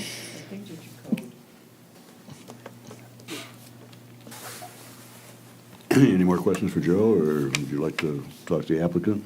Ed, I think he had a question. Are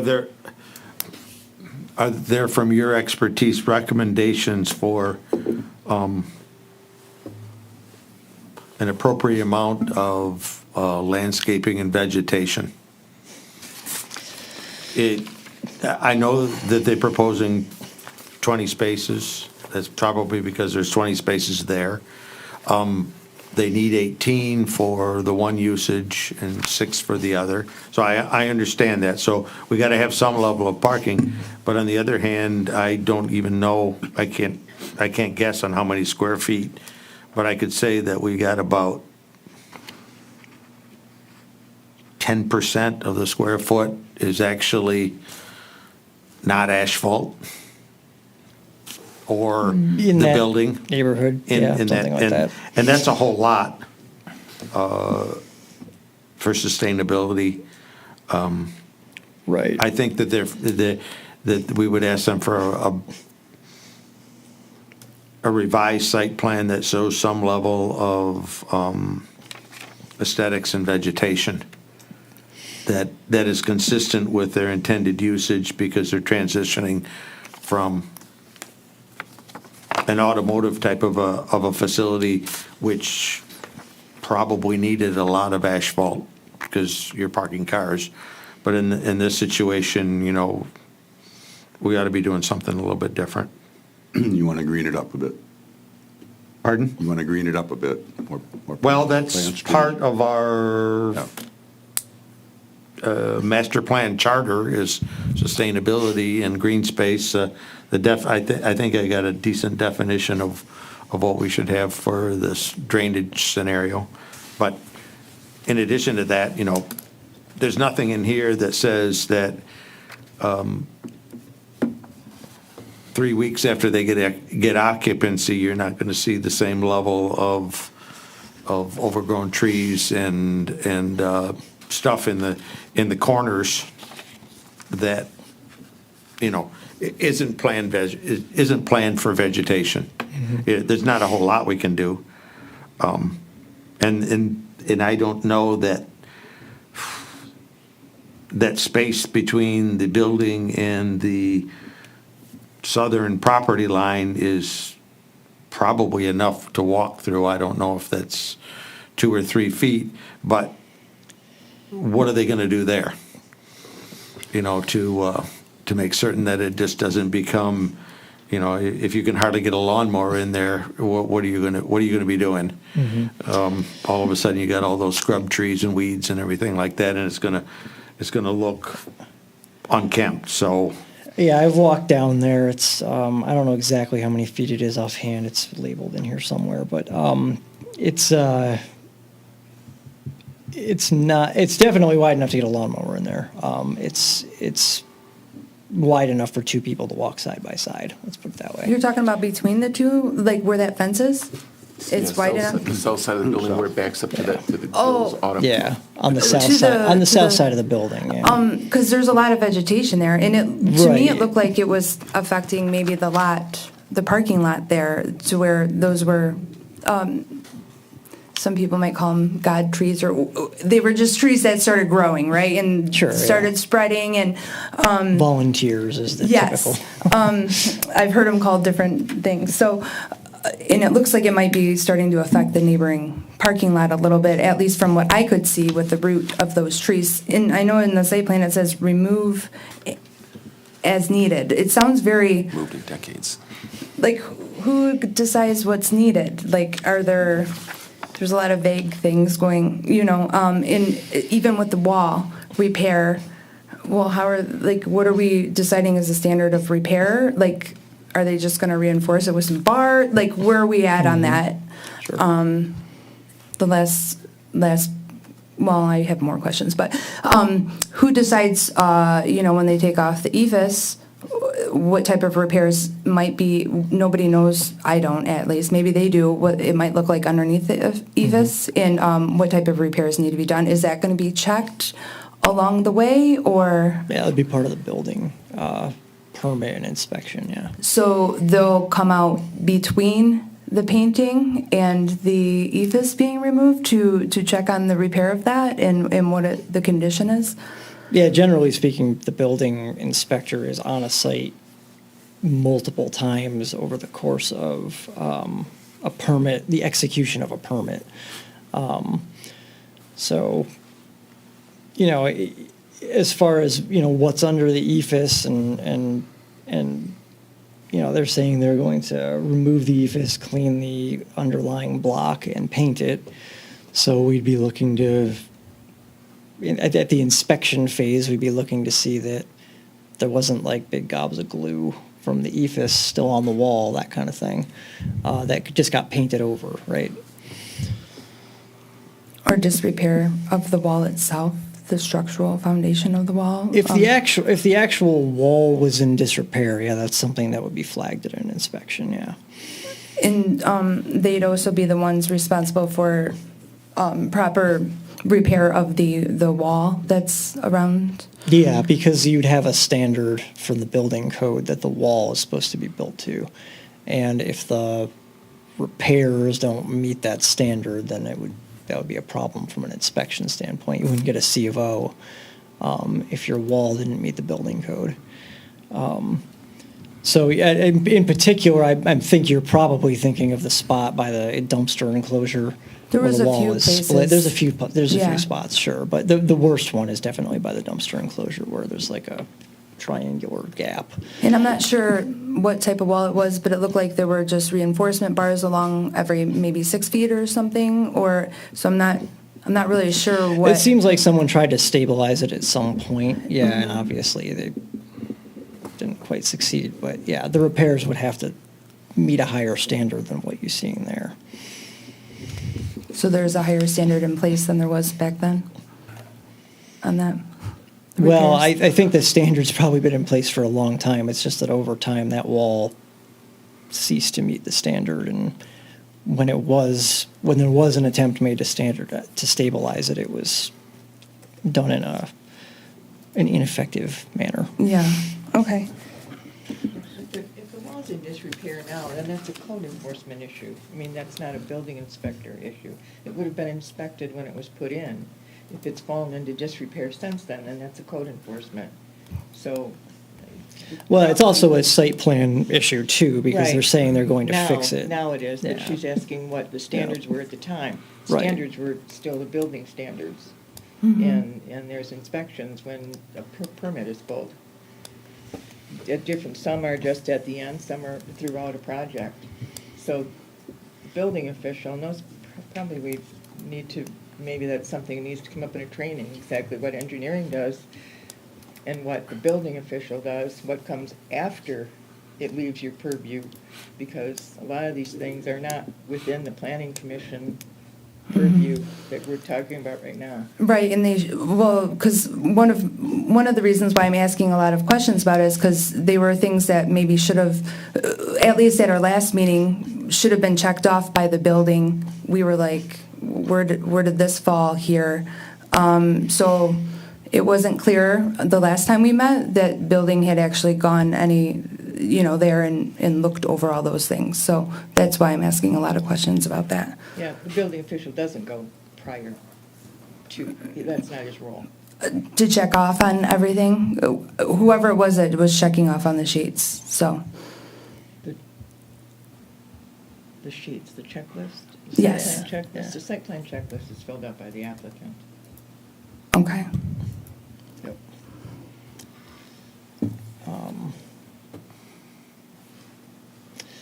I'd like to revisit something Mr. Sanaki said, and then I think we should probably talk to the applicant and allow them to answer some of your questions and such. Just in the search for places to potentially green the site, was there anything that stood out to you, or I have a couple potential suggestions, but I was wondering if anything stood out to you, any areas stood out to you. Well, the question, and it's got to go directly to the applicant, it doesn't appear that they're going to be using the front door.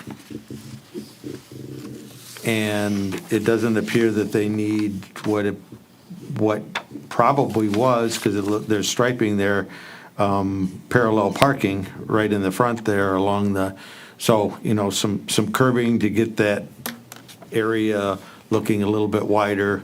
Do they need, are they intending on using that front door? Because I don't know what room it's going into, but it didn't look like it was going to be anything but a fake front door. And I don't know if that's good or bad, but anyways, the sign's got to come down. And with that, should there be something in that area that kind of enhances the street view in terms of this is the time. If this won't come back in here for another 20 years. Sure. So. I'll just add on, to kind of piggyback on top of that, that was also a comment that was brought up the last time we reviewed this site plan from a landscaping perspective, because the comment was the landscaping was to remain, and we asked the applicant to propose something else other than for something to remain. Kind of to that point of it looks a little dull. And do we have a color on the building? They're talking about, they have a note on, what sheet is that?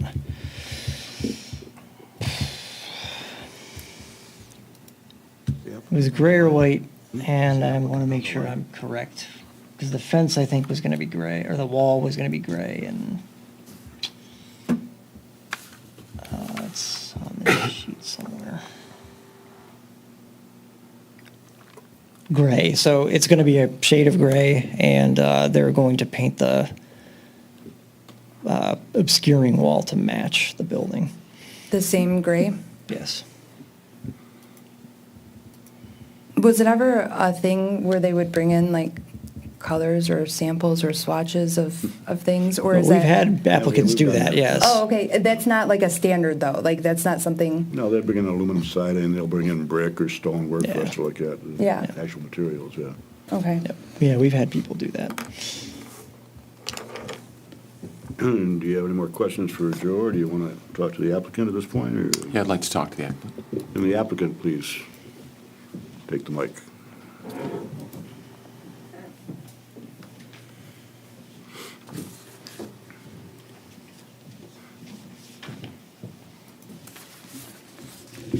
How you guys doing? I'm Sal DeLisi, the applicant. This is Kamal, he's our architect. I'm sorry, can you speak in the microphone? Yeah, I'm Sal Thanks. DeLisi, the applicant. And I'm Kamal Tulia, the, excuse me, the designer on the project. Thank you. Do you have any direct questions? Yeah, let's start talking about the parking lot. You obviously know that we have concerns about it. So, I mean, looking at it visually right now, it's just an eyesore. What's your thought about it? I appreciate all your concerns about the existing condition of the building.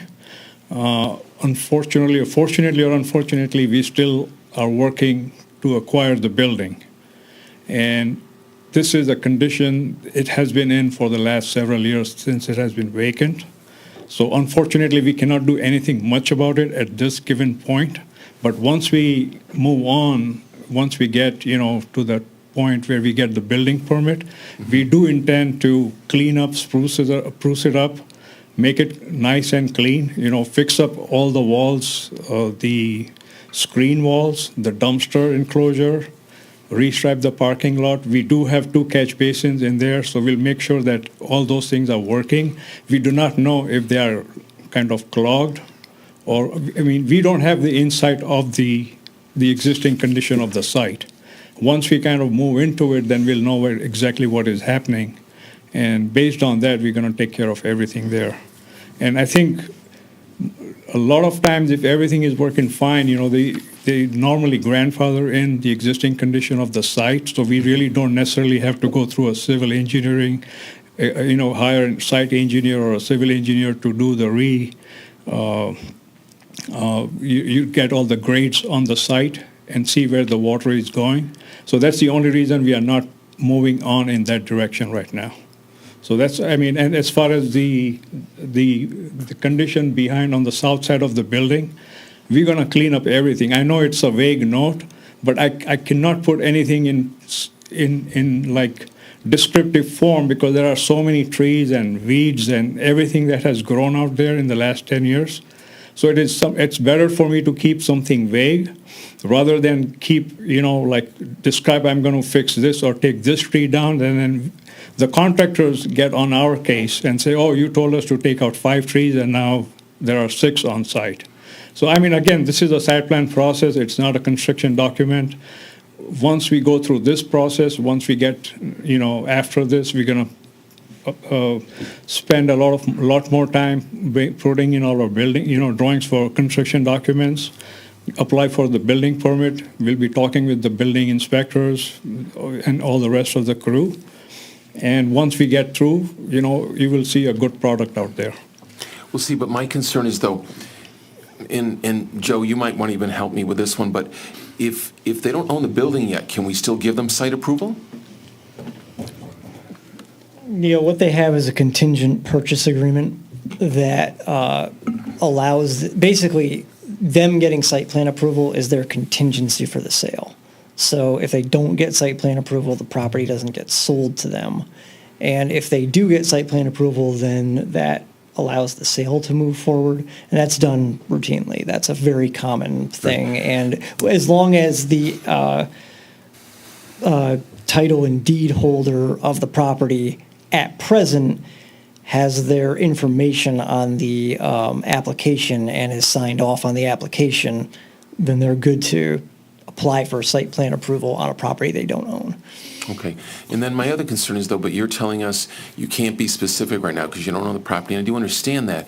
But if we don't get specifics, what happens is you tell us vaguely it's going to look good, but the thing is, lots of times, and I've been on this board for about 11 years, people tell us that, and then they don't do it once they get site plan approval, and I'm just not in a position to take that anymore because I need to hear specifics of what people are going to do so that we now have agreement and understanding of what we're going to do here. Generalities just don't work anymore because too many times we've been burned by them, and we're not in a position to have that anymore. No, I understand exactly where you're coming from, and at this point, I don't have a definite answer, but yes, we have all intentions to bring the site, to make it presentable to anybody, because ultimately we are moving with this project to make sure that everything around the site is going to look good. Okay. I mean, that's the whole intention.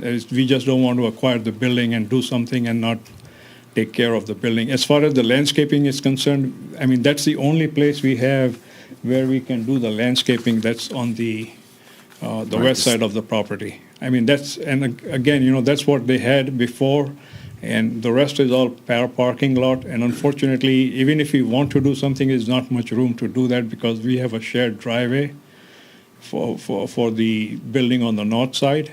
And even if I put some landscaping on the south side of the building, we can probably put some sort of sod or seed it and maintain it. I mean, that's the least we can do. And unfortunately, there are some large trees in the neighbor's property too, and the park, the garage south of us. I mean, I don't know if the chain link fence that belongs to him or us. We still don't know about that. So it is hard for me to say anything about that chain link fence, which is on the south side. Yeah, I'm just looking at that right now. Yeah. I'm just looking online. I'm trying to see. Yep, I see exactly what you're talking about. I think Because- that's common I'm too. uncomfortable. Yeah, so. Can I ask you for clarification real quick on you Sure. said something about what was grandfathered in? Usually the engineering is grandfathered in? The existing parking lot, yeah, if you don't touch anything, normally we do get grandfathered in. And if you are not touching or making any major renovation on it, or putting any landscape or trees or, any of that, then we do get grandfathered in. And we do have proper drainage. We do have 2 catch basins on the site. You have catch basins in the parking lot? Yes. And yes. are they functioning to your knowledge? I do not know. Oh, okay, that's what you were saying as well. That is And did exactly. you do an environmental We inspection? don't need to. You don't need to at No. all? So you waived it, or do you? No, there is no reason to. Okay. If we're going to make a motion to approve this, I think we're going to put out some limitation on it, like landscaping. I fully agree with you. We've had problems in the past. We've had people come in and say, oh, we're going to put a tree here, some flowers here, some plants there. never see them again. I agree. And we have a hard time getting them back in here. So unless we get it on paper up at this stage, Okay. it's very difficult for us. So if someone's inclined to make a motion to the, If I may ask one more question while Sure, we have them. sure. I'm sorry, Mr. Chair, but I'm sorry, I'm new to the board, so I'm getting a little bit of a rough start here. But this particular site plan review is primarily to discuss changes to the facade and to the floor plan, as well as the parking lot. What is the plan for the interior? Do you have such plans for the So interior? normally during the site plan approval process, we are supposed to provide the basic floor plan to show how we plan on utilize the facility on the inside and the building elevations. And I'm sorry, I normally have done renderings, but here we were only going to do a gray color, like slap the same color what we have on the building, but make it look nice and clean. So I didn't bother to kind of come up with a colored rendering, but we do color rendering for all the building elevations, Sure. So, Yeah. and it was a single tone gray color, we don't have much, it's a cinder block wall, Yeah. so And- there was and- not much to it. A bit cart ahead of the horse, perhaps, but for the interior side of it, are there preliminary plans in mind, or? We have submitted the preliminary plans, and I'm sorry, they we were in are my trying to packet. identify the three,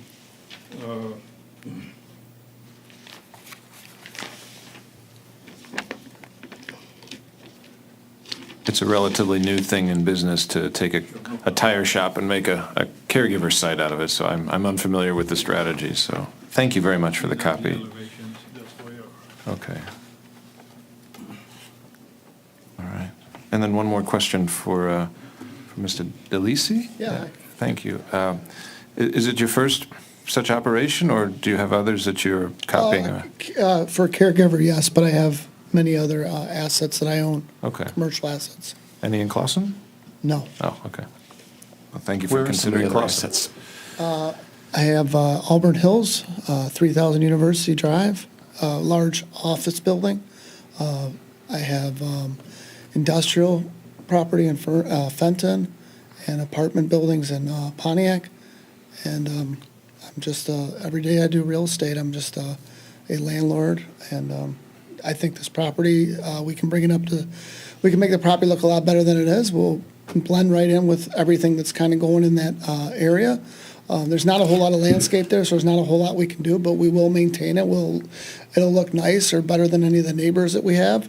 Yeah, We have- I don't want to have something blended to look Yeah. like the neighborhood because you're right next to a Right. collision shop, That's which what I'm saying. isn't visually very Yeah, appealing. it looks like a junkyard there, and I Yeah. mean, it'd be easy to, overdo, do better than they had done. So I think you'll be pleasantly surprised at what we'll do, but we're just trying to get through this process so we can get to that next step.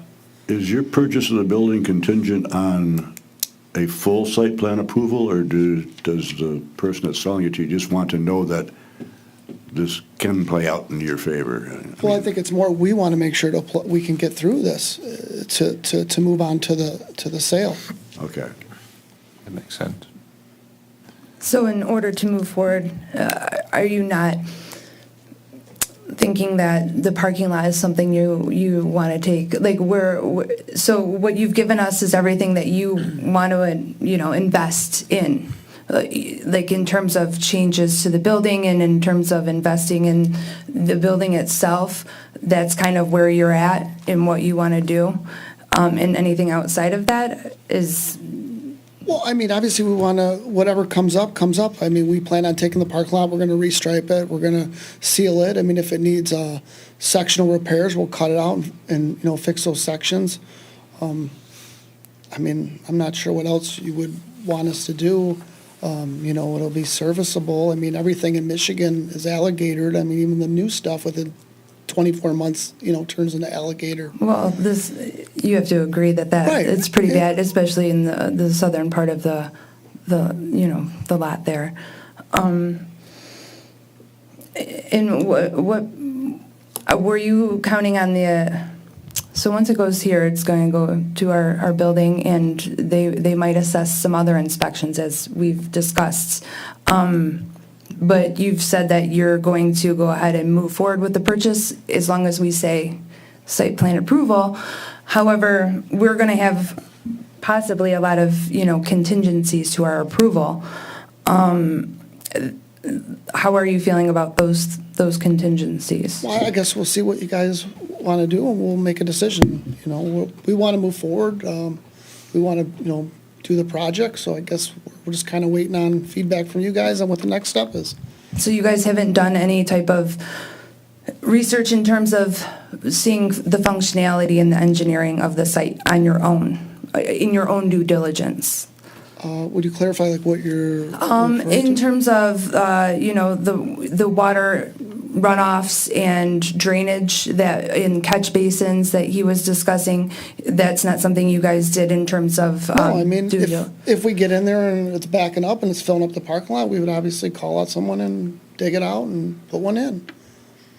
Okay, I just didn't know if you Yeah, I did that mean- as part of like, before you buy an inspection type No, process? No, we haven't looked at that, but if it's something that comes up, obviously, we're gonna fix whatever, it's a commercial property, we're gonna maintain it. Did you guys do an inspection process at all prior, or are you waiting till after our site No, I plan mean, approval? I haven't had like a company come inspect it, but it's got a newer roof on it, it's got newer mechanicals, the plumbing's up to date, the electrical's up to date, I mean, everything's in good shape interior, Mm-hmm. it's just that, the outside's tired. Yeah, okay, thanks. Thanks. Sir, are you intending on using the front door? The front door, we're gonna end up changing, might come on the plan. Yeah. Not with the current floor plan design, since our previous design was kind of giving the original site plan that we submitted in October kind of gave an impression that we are going to have more than 3 growers. So we have kind of revised the floor plan to ensure that we are going to only have 3 growers. Each one is going to have their one room. That's where they're going to be growing. I know somebody was asking me about that too, and I mean, that's what we have. The intention is just for 3 people now, 3 caregivers. Okay. That's it. And the way, I'm sorry, one more thing is the way the plan laid out, because it's a load-bearing wall and we have like that little second floor, I unfortunately could not, based on my design, I could not keep that main entrance. We're going to keep the glass front and everything as is. It's just going to be closed shut. That's about it. Okay. We will have an entrance from the north side. That's, Yes. Joe, could you do me a favor and pull up from their site plan, the page 3, and put it on the screen so the rest of the people can see what I'm looking at? Okay, so,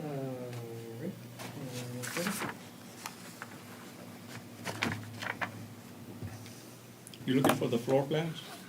No, I'm Site looking plan. on page 3 where you've got the general notes and the landscaping, Oh, which yeah, is, okay. which is really good.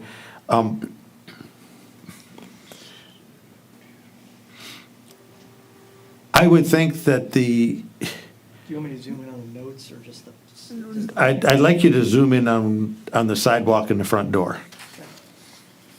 And I would think that the only thing that would be a contingency and we could maybe make this, that the administration could take a look at this, but that whole area up to the curb cut in the front there, especially if your entrance now, the door is just gonna be a glass panel, like a window, that you could propose something different there that kind of probably puts a curb at where the curb cut is and brings it around and then extends the lawn, flattens it out. Right now, it says the existing concrete sidewalk to remain.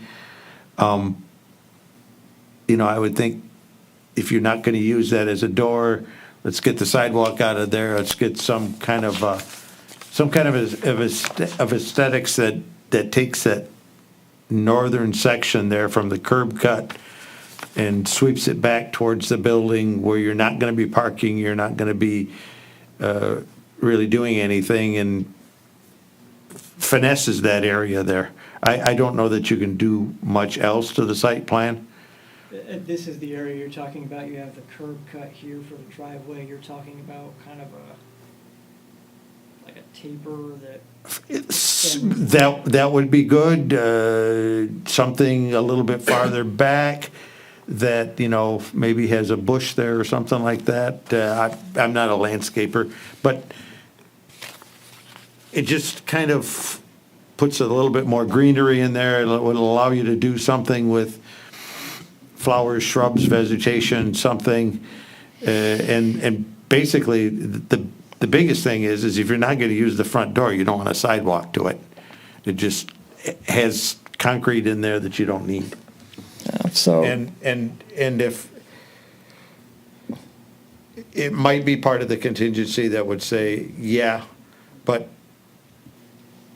looking at our vegetation recommendations in that landscaping thing that was put together, and a little sketch in there, something that would do something a little bit nicer to that front. And is that asphalt between the sidewalk and the road? And, It looks like it. digging that up and, making an attempt, I know that's real difficult, but making an attempt to grow grass or some type of. Is that theirs though, or is that the city's? It's actually city right away. Right away. Yeah. So that would be the city's responsibility. Hey, there's where we get. It's not the There's the where we get city, the trees from. the city doesn't come out and mow between my curb and my sidewalk. No, they don't mind They either. do mine. Well, so They don't shovel my sidewalk either. anyways, I would think that some of that stuff would be just enhancing the front appearance, and if you do the rest of the stuff, then you've got a reasonable site plan. And the sign's coming down, it's gonna be a lower ground mount. We've put Joe, can you flowers go and back to plants that around picture, those please? before. It's going to be a lower ground mount sign? They didn't even propose a sign. No, there is no sign, though. Yeah, there's no sign. There's not going to be a sign. There's no sign? No. They don't fall within the caregiver ordinance, but those don't usually have signs, right? Well, there's no proposal for a sign that says We are going to removed, take, entirely including the footing, so. Michelin sign's going away then, Right.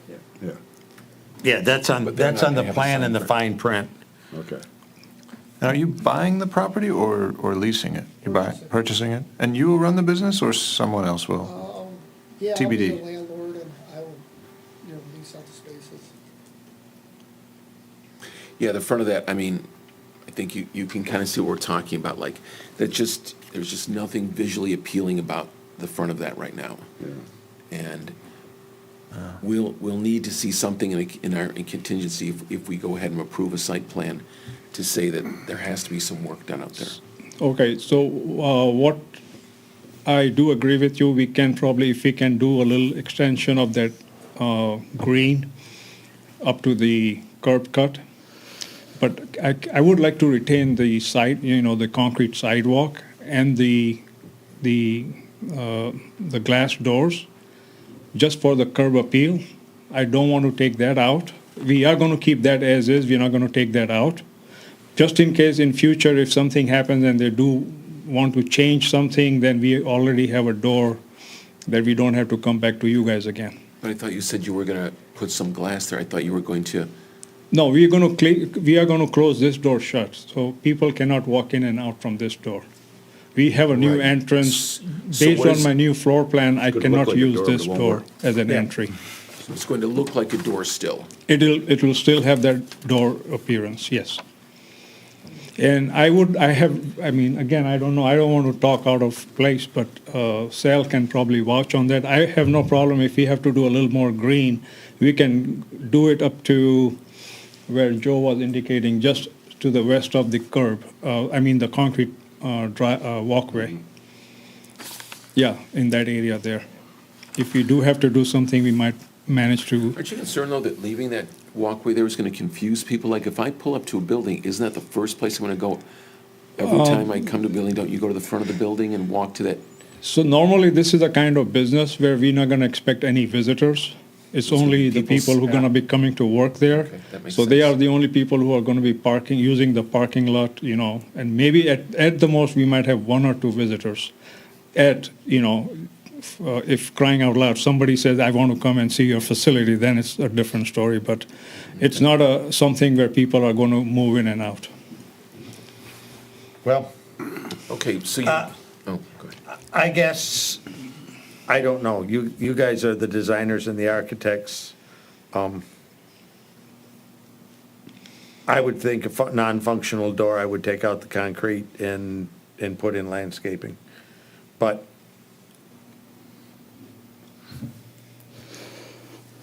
something on the site plan that shows that you've got some enhancement of the vegetation and a better curb appeal in this view.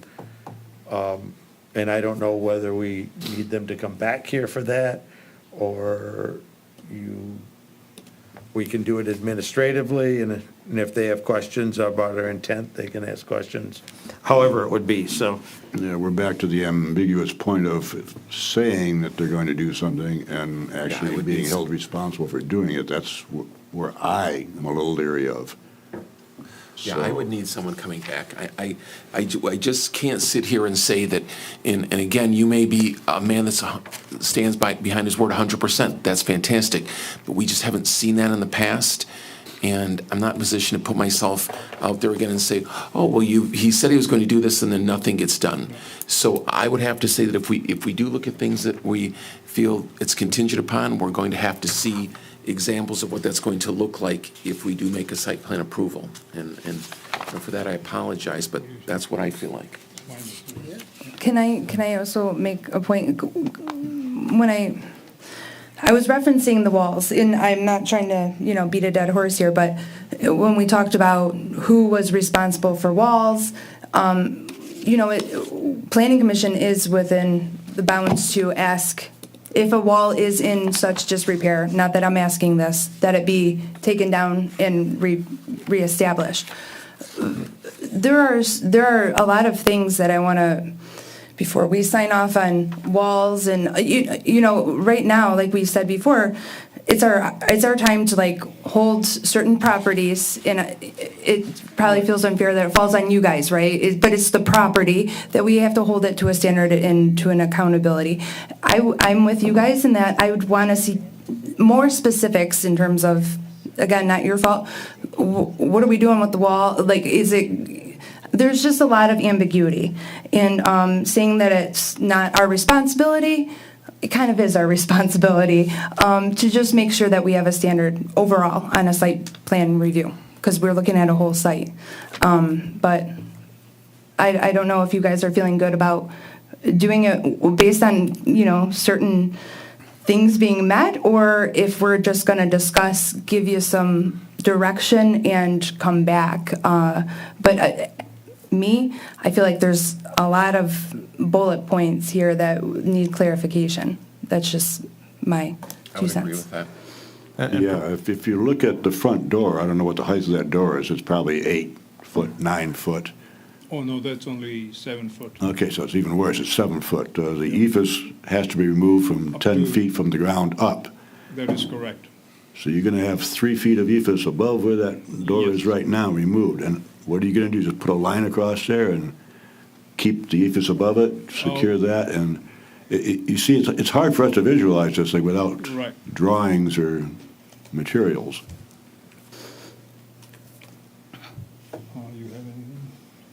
Yeah, we can work on that, and if need be, we can come back for one more presentation with the elevations. That would get be you a my little bit, preference. yeah. I don't know about the That's rest of the fine. board, but And we I- can also improvise on the landscape.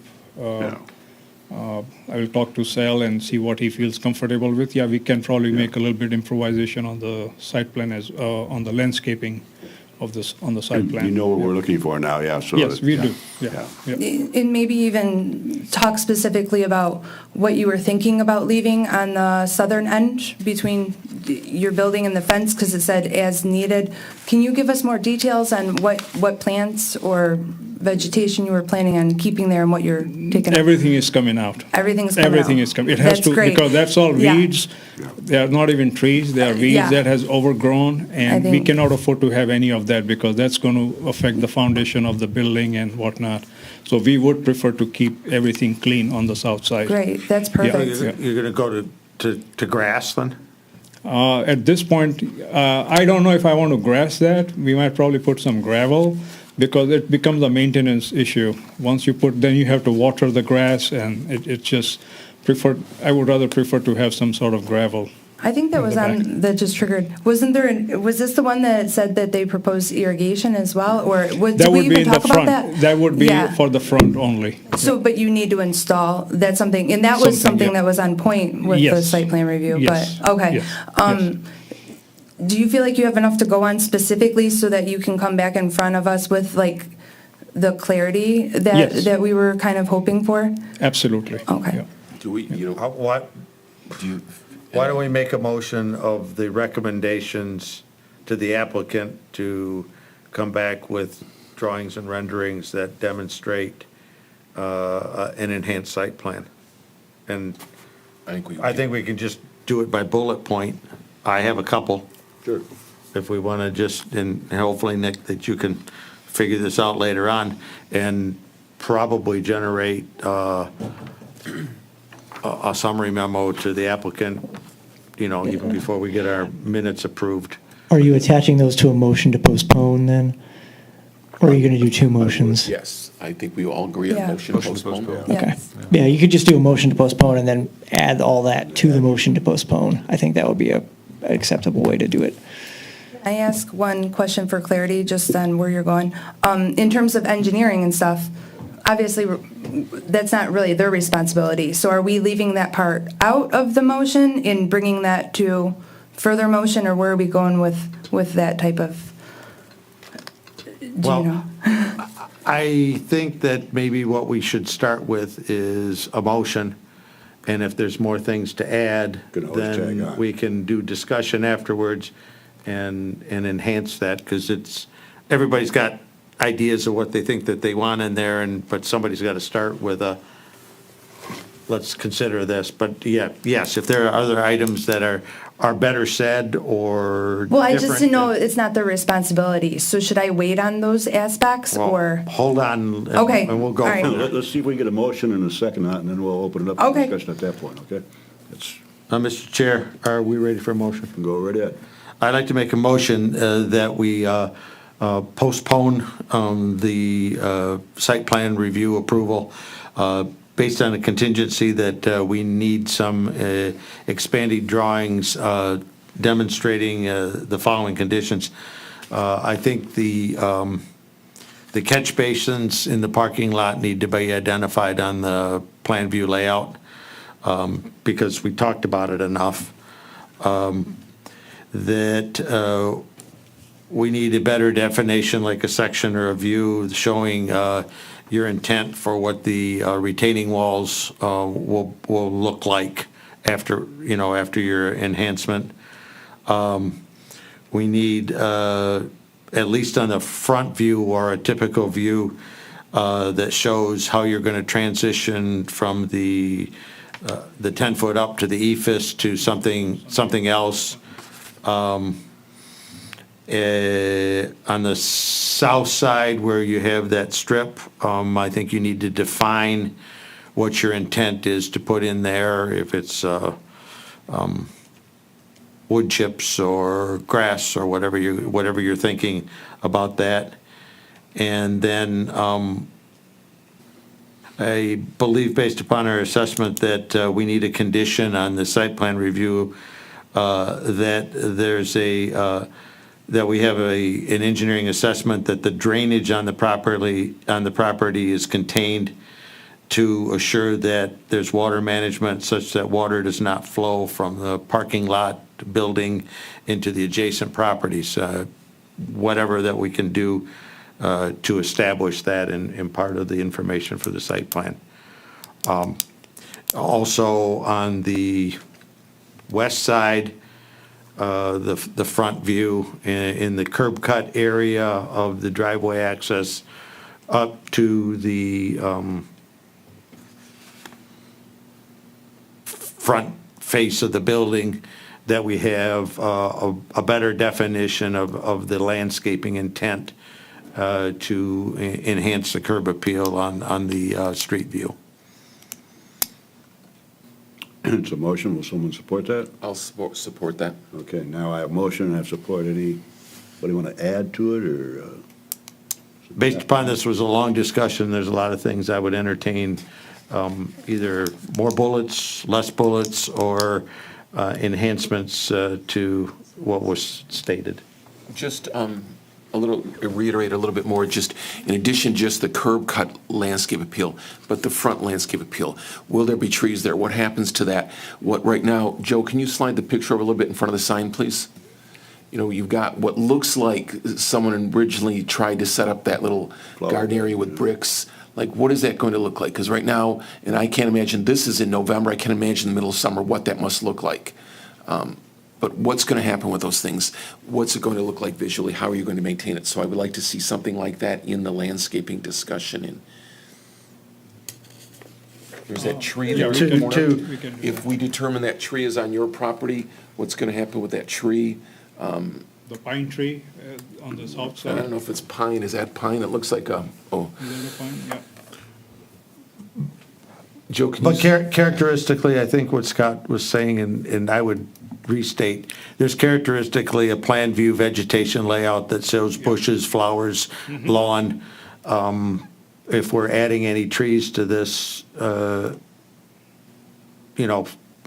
I don't know, but I think that's what Scott's looking for, and I think that would be a good thing to have in the site plan review so that we can say, when you're done, this is what is supposed to be there.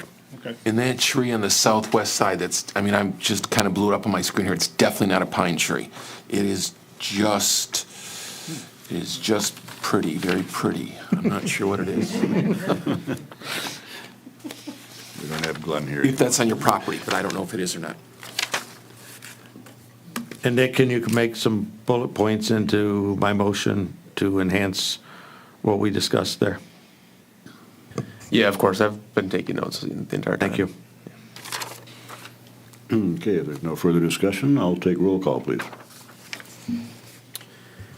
Mr. Tinlin, Yes. Mr. Watson, Yes?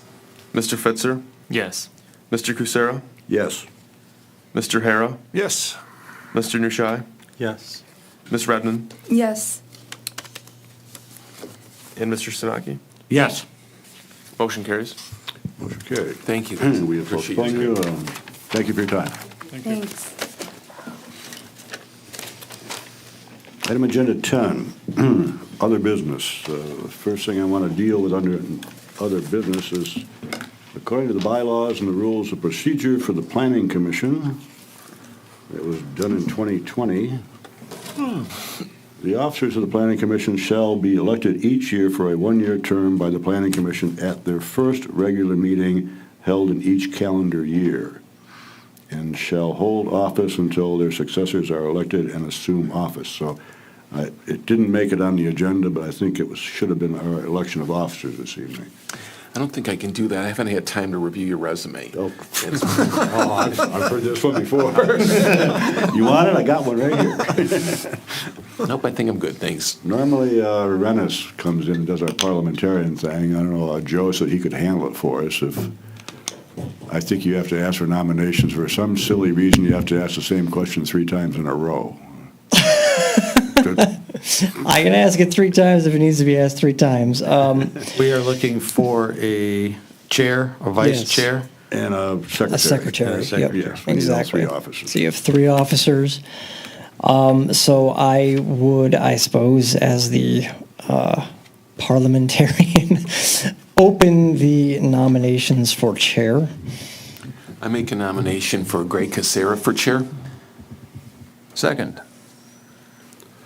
I'll accept it.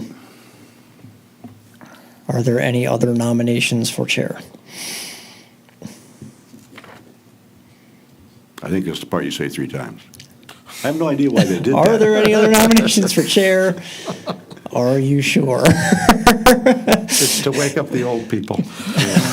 Okay, we have no further nominations for chair, Place to me. so I would ask for a roll call vote on the nomination for chair of Greg Kucera. Mr. Fitzer? Yes. Mr. Crucero? Yes. Mr. Harrow? Yes. Mr. Nushai? Yes. Ms. Redmond? Yes. Mr. Sinaki? Yes. Mr. Tinlin? Yes. Mr. Watson? Yes. Motion carries. Congratulations to Mr. Kucera. Thank you. All right, I will take nominations for vice chair. Our current vice chair is Scott Watson. I make a nomination for, and I don't know if you can take this, but for Ed Sinaki. I would prefer not to be the nominee, because then if I have to fill in as chair, then I can't make any motions, and that is not proven beneficial. So That's the if there, difficult part, yeah. if there's another person who can be vice chair, I appreciate the nomination, but I think it would be better served not to be vice chair. I'll nominate Mr. Watson to do it again. Do I have to accept? Yeah. Or pawn it off on somebody else. I mean, I'll accept. Okay. Now we have to see if anybody else. Do we have any other nominations for vice chair? Going once, Twice. going twice. Okay. I'll ask for a roll call vote on the nomination of Scott Watson for vice chair. I do believe we need a second for that. Did someone second that one? Yes, we do need I a would second. motion. Okay, we have a second from Mr. Sinaki. All right, Ms. Redmond? Yes. Mr. Sinaki? Yes. Mr. Tidlin? Yes. Mr. Watson? Yes. Mr. Fitzer? Yes. Mr. Cusero? Definitely. Mr. Harrow? Yes. And Mr. Nushai? Yes. Motion carries. Okay, and the final office that we need to fill is secretary. The current secretary is Commissioner Redmond. It's a really hard job, too. Explain that position, Joe, if you can, and I apologize if you can, I understand, but I just don't understand. They sign papers. Yeah, the I did secretary. once. Yes. I think you're supposed to sign after every meeting. I think you're supposed to sign the paperwork from the previous meeting. That's what the rule book says. Oh, the minutes. It's the minutes. Yeah, the sign minutes, off on the okay. minutes, that's all. If that's not been Nobody happening, ever I guess sent we me- got to get that started. I failed at my job as secretary, guys. So that's really the one duty, because we have a recording secretary, and Yeah. best practice is not to have someone who's involved in the meeting taking notes on the meeting, right? You want to have someone who's not speaking, taking the notes. So we avoid intentionally having our secretary take the minutes.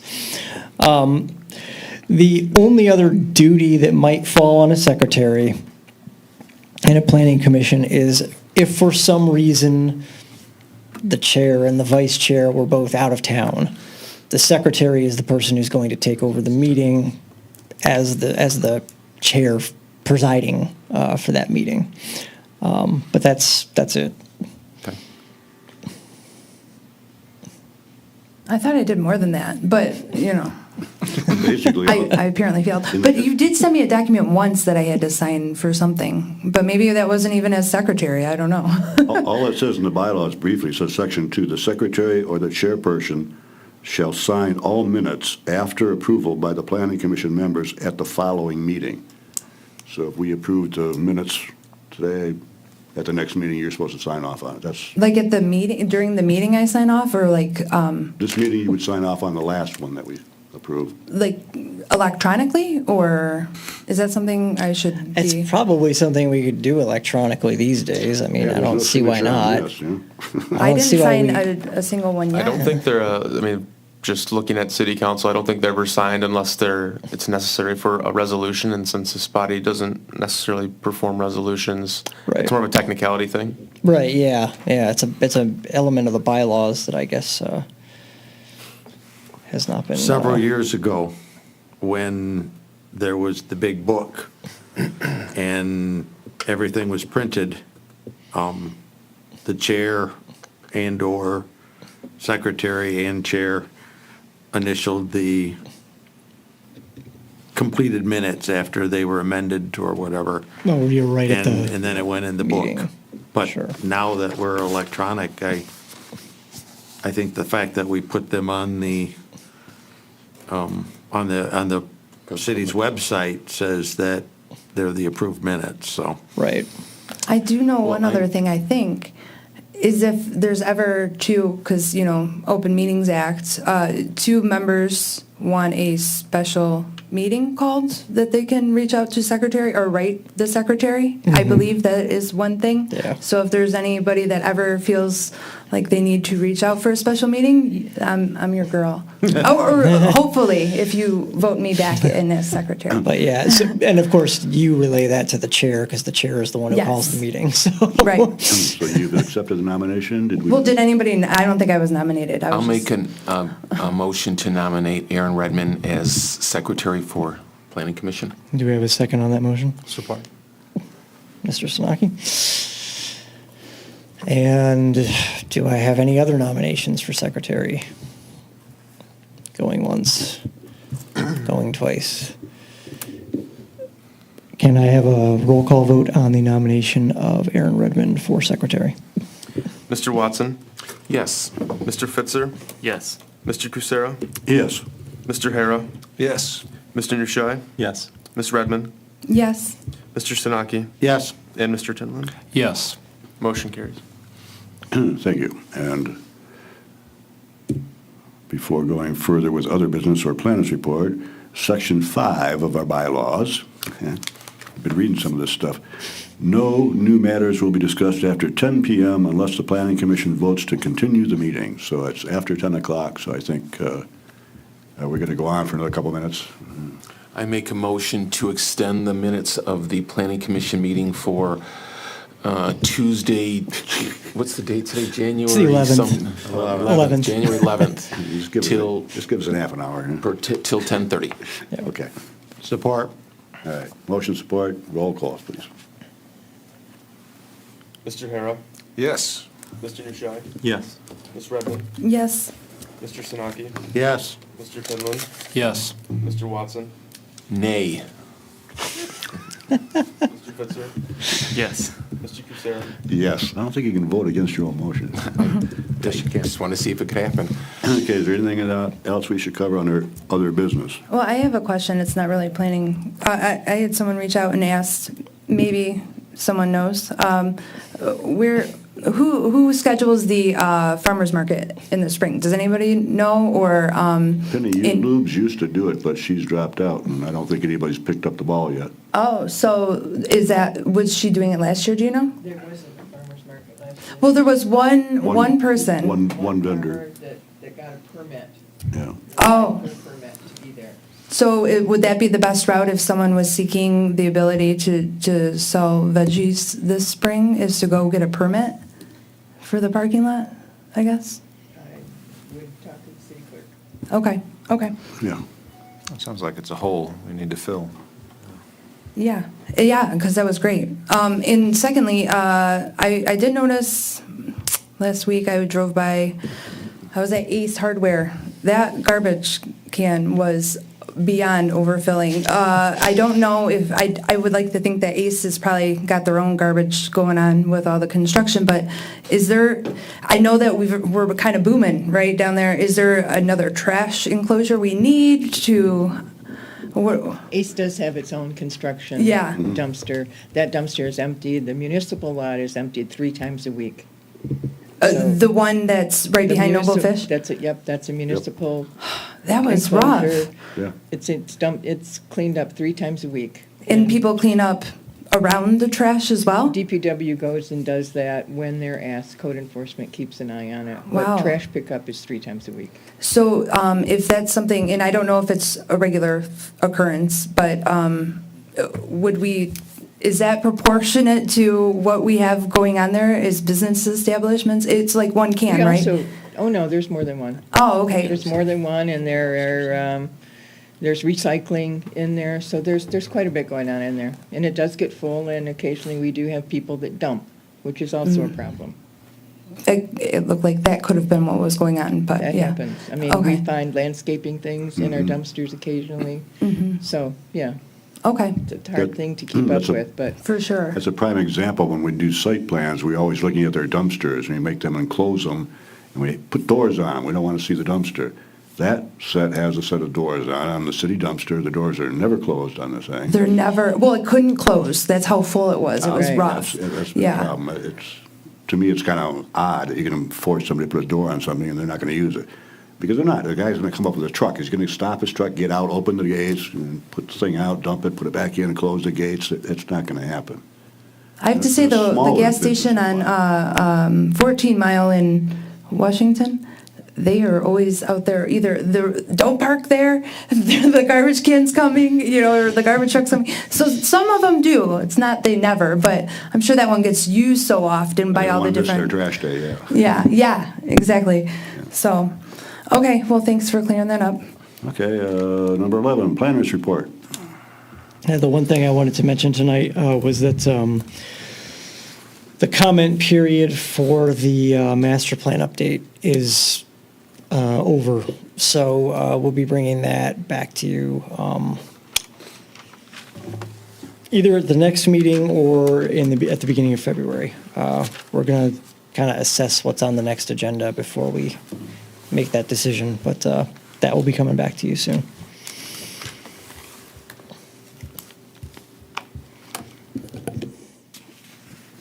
Joan, you have anything for us?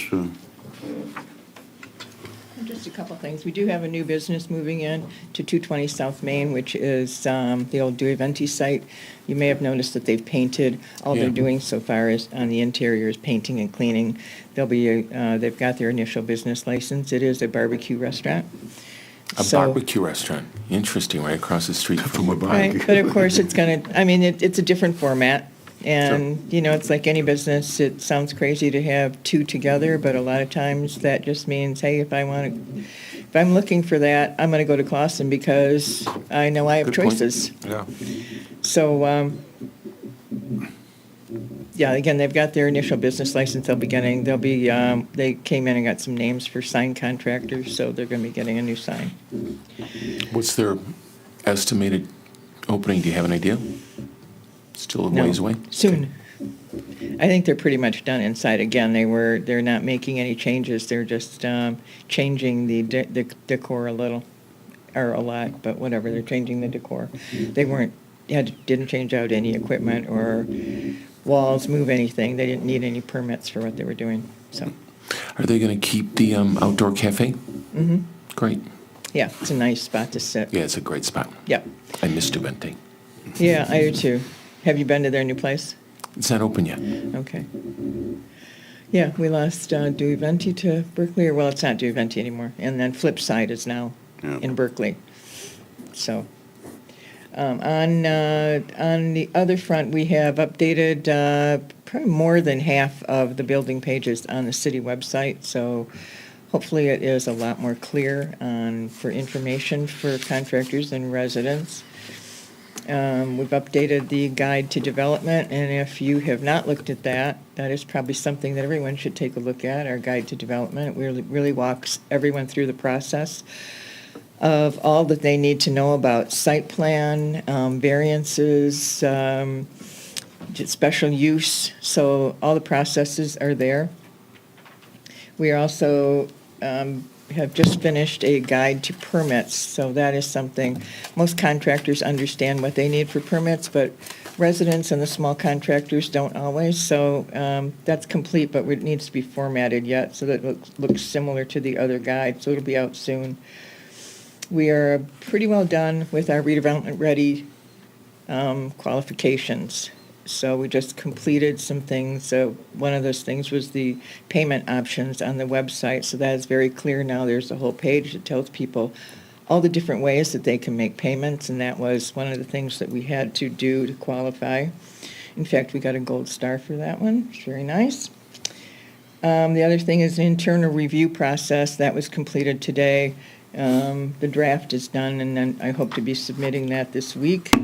And then once our clear zoning is adopted by council, then that, I think, is our final step for redevelopment ready qualification. So it's been a long way, but we're looking real good. Our development processes are very streamlined, which is the whole goal of redevelopment ready. So that, yeah, I think that's about it.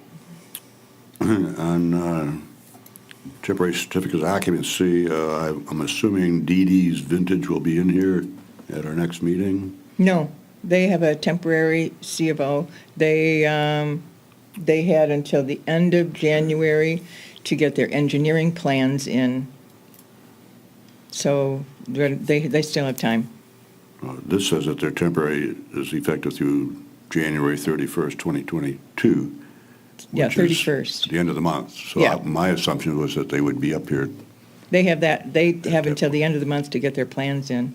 So I don't To believe, submit their plans. to submit their plans, Okay. yes. Okay. And Yeah, everyone right now is having a very hard time getting engineering plans. I'm sure they are. All of those people, the engineering firms are swamped. So, we do understand that. We can only, she showed when we gave her the TCO and the extension, or not the extension, but the TCO, we were well aware of the many times that she had tried contacting people and who. So it wasn't like, if somebody's really making an effort, but they can't get a plan Yeah. because the engineering firm's not available, then that is not, that's not a fault that lays with them. So we realized that. And the other thing is 120 South Rochester Road. I see the sign says it's going to be the Clausen Clay Guild coming soon. Mm-hmm. It's over there by the steakhouse. Right, they are not quite ready, but it is a pottery studio and they do classes. It looks like they put a brand new fascia on that building, and I don't believe so. it That looks, is looks still- better than I remember Doc Sweets being when they Oh, yeah, were but there. there was somebody else in there before that. Apple Okay. Renovations was in that building. Okay, that's probably what did it. Okay. Yeah. Okay, very good. Thank you very much. Uh-huh. Any staff report or training opportunities? It's what we have in our packet. That's pretty much it. Legal update, no rentals tonight. I'll entertain a motion to adjourn. I'll make a motion to adjourn tonight's meeting. Second. Support, roll call, please. Mr. Sinaki? Yes. Yes. Mr. Watson? Yes. Mr. Fitzer? Yes. Mr. Cusero? Yes. Mr. Hara? Yes. Mr. Nushai? Yes. And Ms. Redmond? Yes. Everyone, we made it with 15 minutes. No, I'm just, welcome